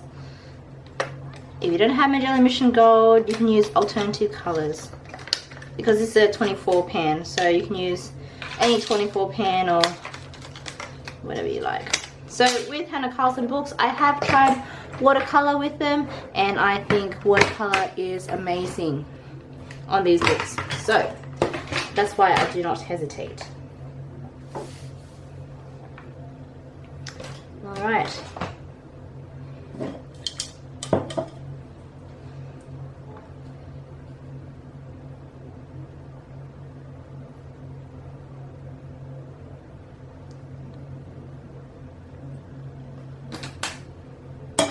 I'm using a big brush today and I'm using a size 8 Royal Lignor brush, and this is a I guess this is a round brush.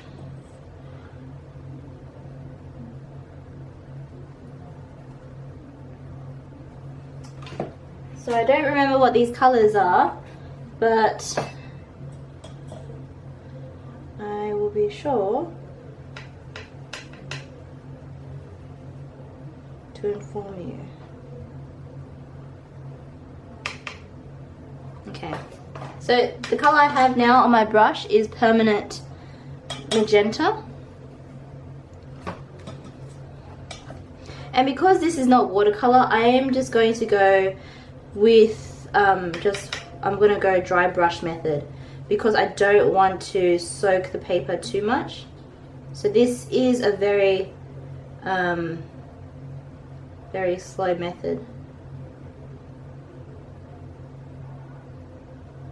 And generally, because you're using a wax pencil to do the work, it the water should peel away from it, because water, you know, water does not stick to wax. So yeah, obviously, that's, if you didn't know that, you know. So dry brush method.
And now I'm picking up a Viridian green. I love Viridian because it has like a blue tone to it. It doesn't have a yellow tone like the other colors they have in this palette, but Viridian green is a very beautiful color if you have it in any other palette. What I'm trying to do is, I guess, do like a blend, or I guess like a wash with the two colors. And I chose Viridian especially because it has a blue tone to it, so if it mixes with the permanent magenta, it goes more of a purple rather than like a murky color. Because green is a opposing color of, I guess, reds, I try not to give it that that chance to go like muddy.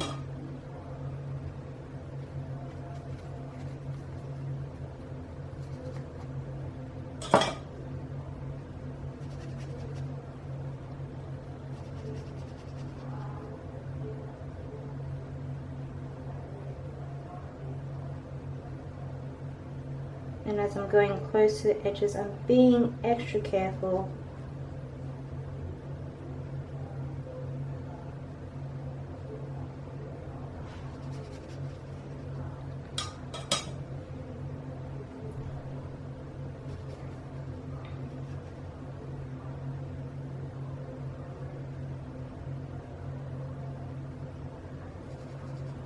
I don't mind the colors mixing together because it actually is a very nice color that the Viridian makes with the permanent magenta.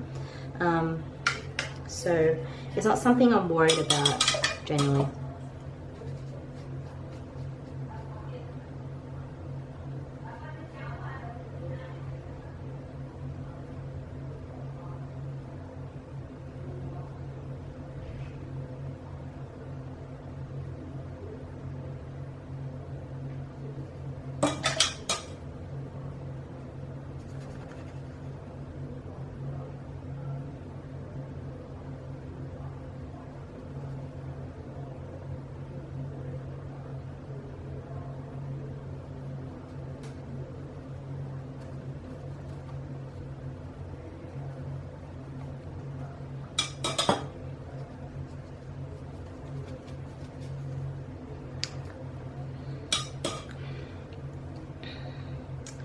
You may be asking why I chose this color. I just feel like it complements what is existing. I didn't want anything too soft and fluffy, like florally pinks and yellows and whatnot. I actually wanted something very, I guess, mystical, because I want it to, I want the objects to, I guess, pop and have like a very mysterious vibe. And I love these colors lately. I don't know why, maybe because Christmas is coming soon and that's where I'm getting inspiration from, because of Australian Christmas beetles and whatnot. If you guys have seen Australian Christmas beetles, they are annoying insects. They're cool, but they're everywhere during summer. It's ridiculous.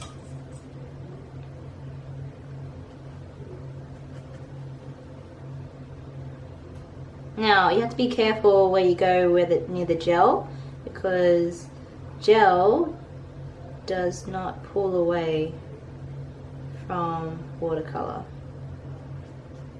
The waxy pencils do, but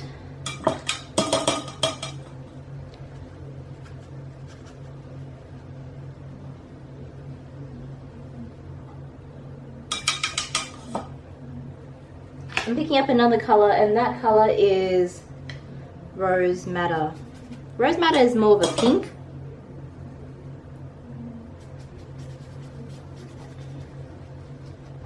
Maybe this is Magenta and the other one was... Basically I'm using two colors, and that's Rose Madder and Permanent Magenta. I think this color is Permanent Magenta actually, because of the pink tone that I'm seeing. Whereas Madder is more of a rosy pink.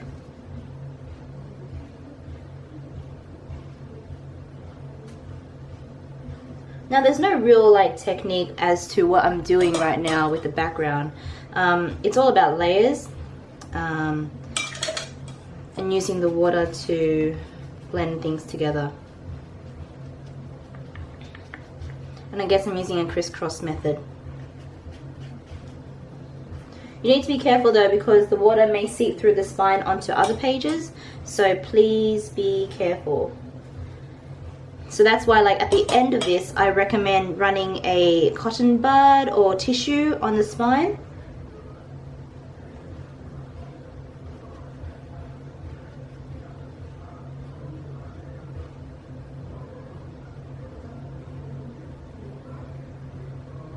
Now I'm going to do a very interesting technique once I lay down the paint. I'll show you very soon.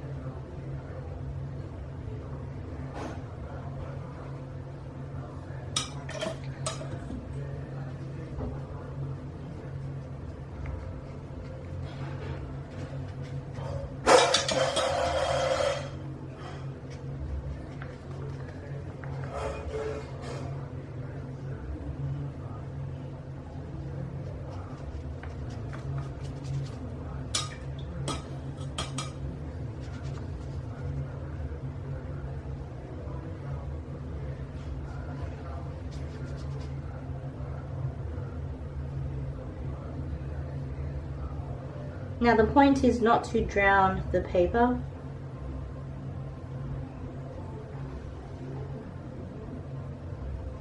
And keep your, I guess, keep your fiddling with the paper to a minimum and keeping it very light as well. That's why I'm doing very dabby application techniques, because I don't want to make the water bleed through the paper. I don't want to I guess irritate the paper too much and make it peel. That's the thing when you're working with this. Yeah. Or if you want, you can photocopy the coloring and put it on a watercolor piece of paper. but it means that when you're working with watercolor pieces of paper, the wax pencil doesn't adhere to the paper as well. So for me, the background isn't a big deal, so I don't really care to print the artwork onto watercolor paper. Maybe you can use illustrated paper or multimedia paper, but you know, certain pencils reflect on certain stocks of paper.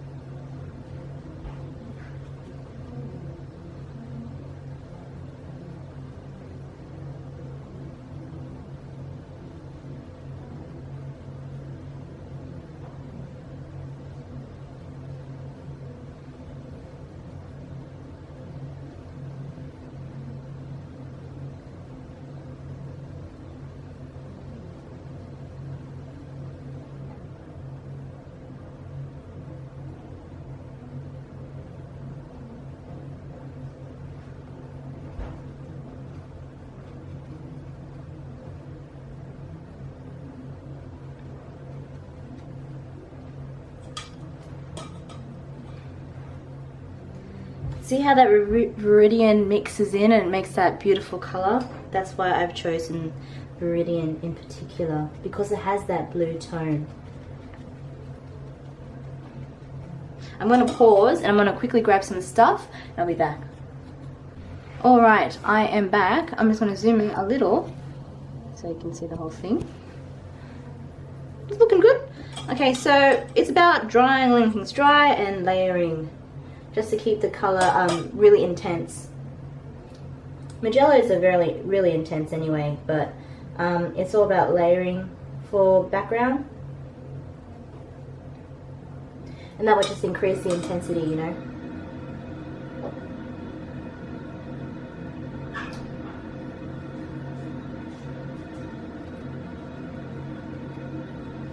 And just keeping your application technique really light so that you don't irritate the paper.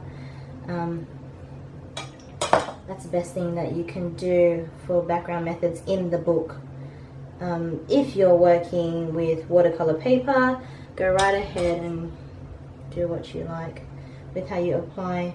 But for me, I have to be extra careful, which is why I use a brush tip. I don't use squares or whatnot.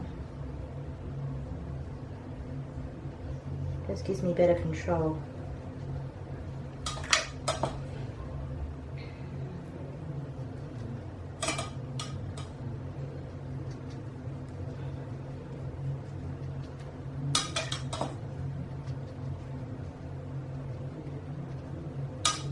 So the point is to layer enough pigment down, and then we're going to put some salt.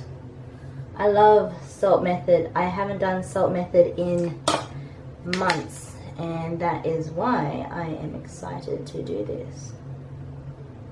So what the salt does, it makes the water or the pigments in the watercolor disperse, and it gives you a very interesting texture.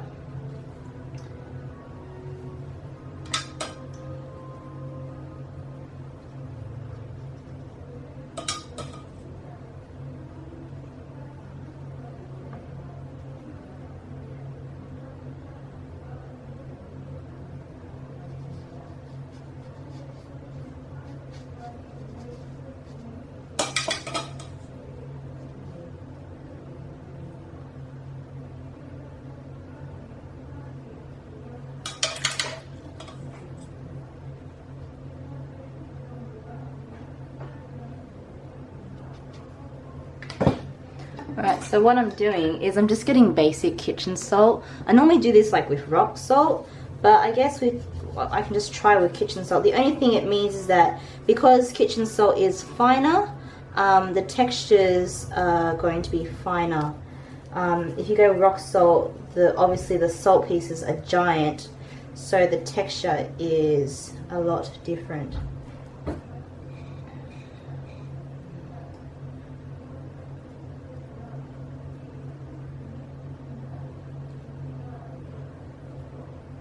And I'm just putting water in areas that I guess have more pigment because I want to see a lot of texture coming through. And when you put more salt down, it means the water disperses from there. Oh shit, sorry, I just dipped my brush in salt. Not good. I'm gonna get in trouble later. Alright, so I don't want to put too much pigment down. I'm just working piece by piece as well. But I'm getting water from my little cup here and I'm re-wetting the paper, re-wetting the pigment,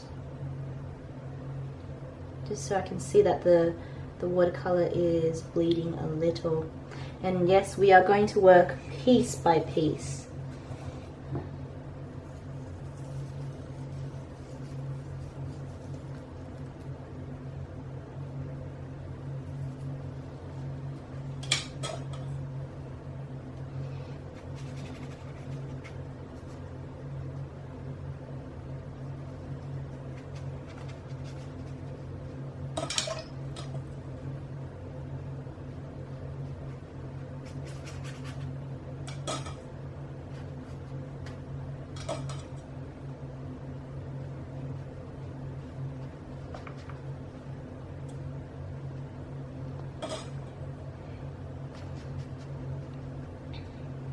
It's getting a very intense magical feel with these color combinations and the texture.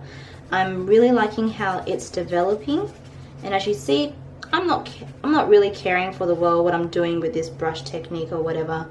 I'm just getting it wet because what's gonna be the end all is the salt technique. That's the texture. So in terms of how I do my brush technique, it really doesn't care because it's really all about the salt, you know.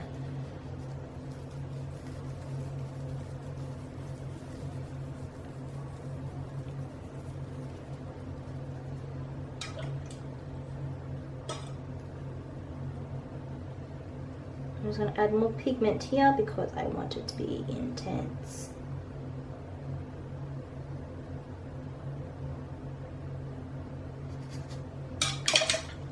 And then I'm going to blend it out with just watered down water.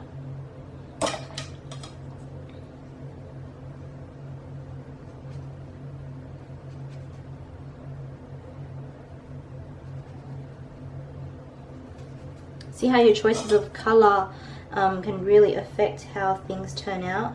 Viridian was a smart choice here because it has that blue tone, where if you went with like sap green, I don't think the yellow in it would have looked good at all mixed with the permanent magenta.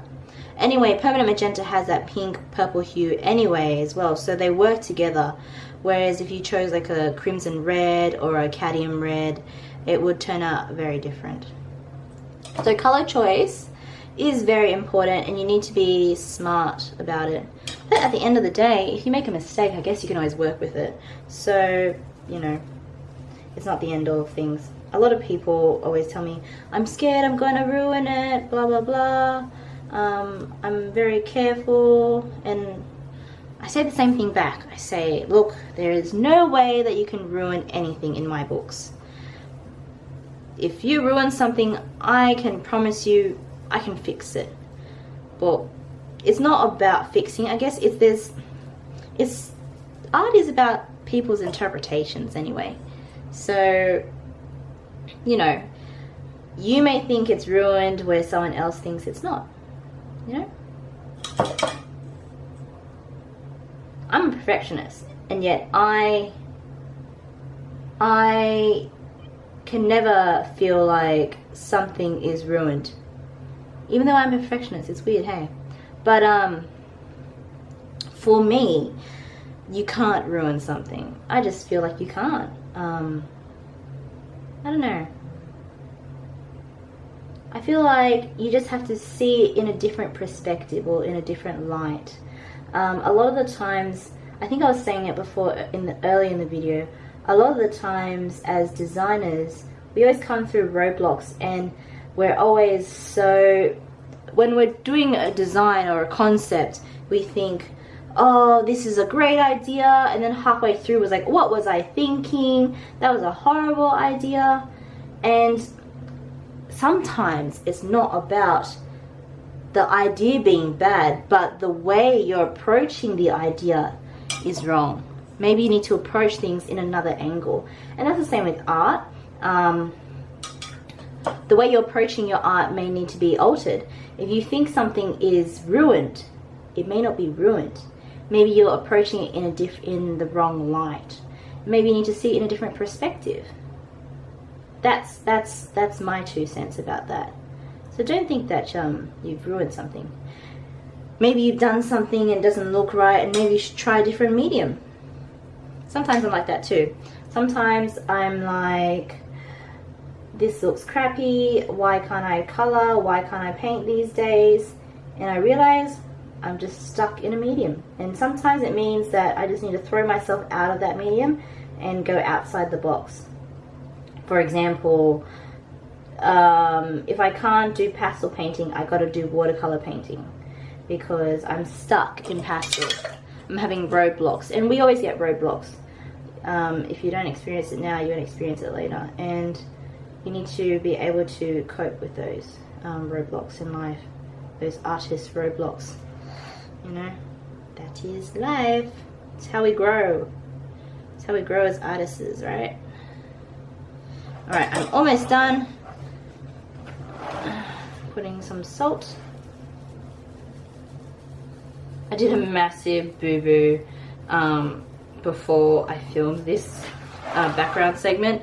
I poured all of my water from my jar down and all over the book, and I was like, no, I ruined it. Yeah, lucky I didn't ruin it. I guess I prepped the paper for watercolor. Well, when I did that, I was like, yep, okay, I prepped it. So I'm gonna let this dry, and then I'm gonna dust away the salt, and there you have it. We may do some other stuff, but depends on the outcome of this texture. But I feel like it's done. It's getting there. If I do it anymore, we'll take away from the piece. And sometimes you got to know when to stop. And for me, I am knowing that it's my time to stop. The only thing that I'll probably do is somehow soak up all this paint. Alright, I'll see you soon. Alright, we're back. I'm just gonna tidy up a little. No more need for the paint. No more need for salt. So remember, the way you let this dry really affects how it appears. If you let it air dry in a room, it will look different to how if you use a hairdryer or use a heat gun. I have both, but today my hair's wet, so I used a hairdryer and I just dried my hair at the same time. But yeah, now that it's dry, get a brush. This is a 1-inch 25mm Royal Langnickel brush, and it's a big fluffy brush. So what I'm going to do is I'm just going to just dust away all the salt, and it should just come off. Or you have to use your fingers to rub off.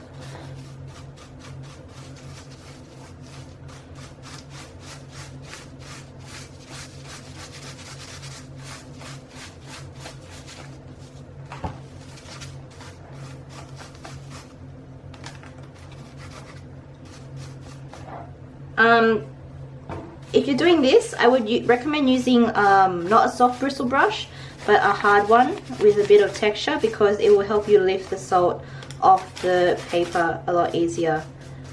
Just wondering if I have one. I think I do. But it's smaller.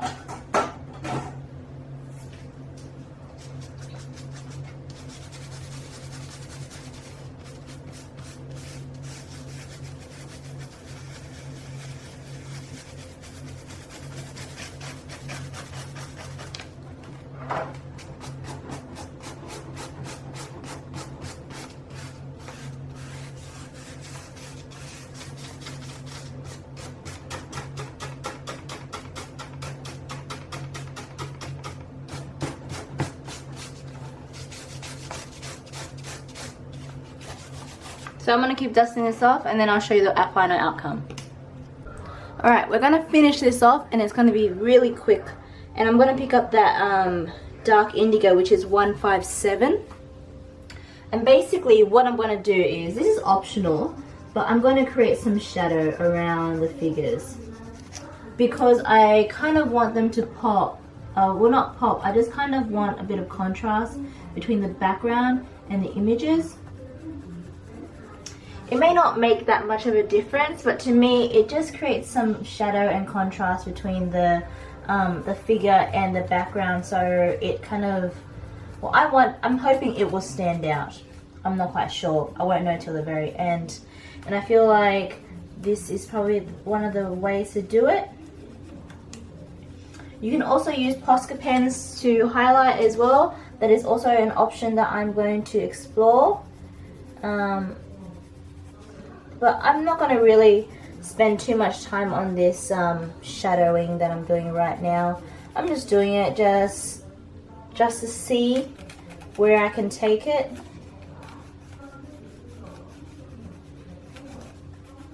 Now you will notice that you won't get all the salt. You can get as much as you can off, but some of the salt will stick. And I recommend afterwards to be using either baking sheets or some type of sheets between, so that you don't smudge the paint or the pigments across the pages. I'm not sure if it will, but I just don't want any of that happening. You can also use fixatives as well. I have a couple of fixatives that I have from my local hardware shop, and I'll probably spray that at the very end once this is finished as well.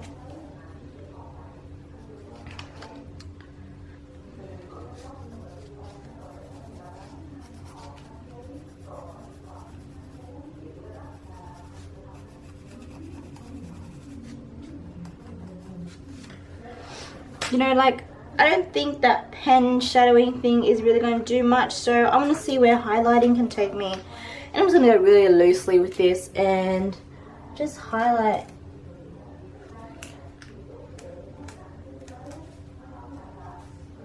I'm noticing that the salt is grabbing on the Posca pen as I walk across the page.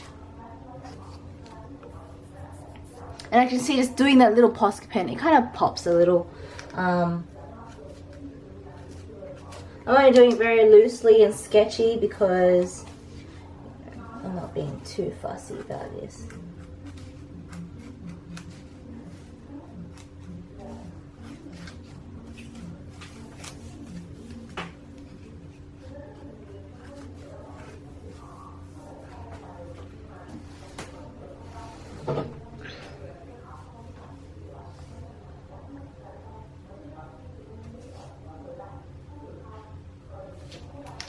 As well as that, I'm going to do it here as well, which is behind the hairpiece. I don't know if you can see that. It won't make that much of a difference, but I am going to create some consistency between the bugs, the beetle, and the girl. I have used Posca pen on the girl already, and see, I've already done highlight on the jewelry. I wouldn't do any on the hair or the flowers. Maybe around it to give it some type of glowing effect or whatnot, but it's not really necessary on the female.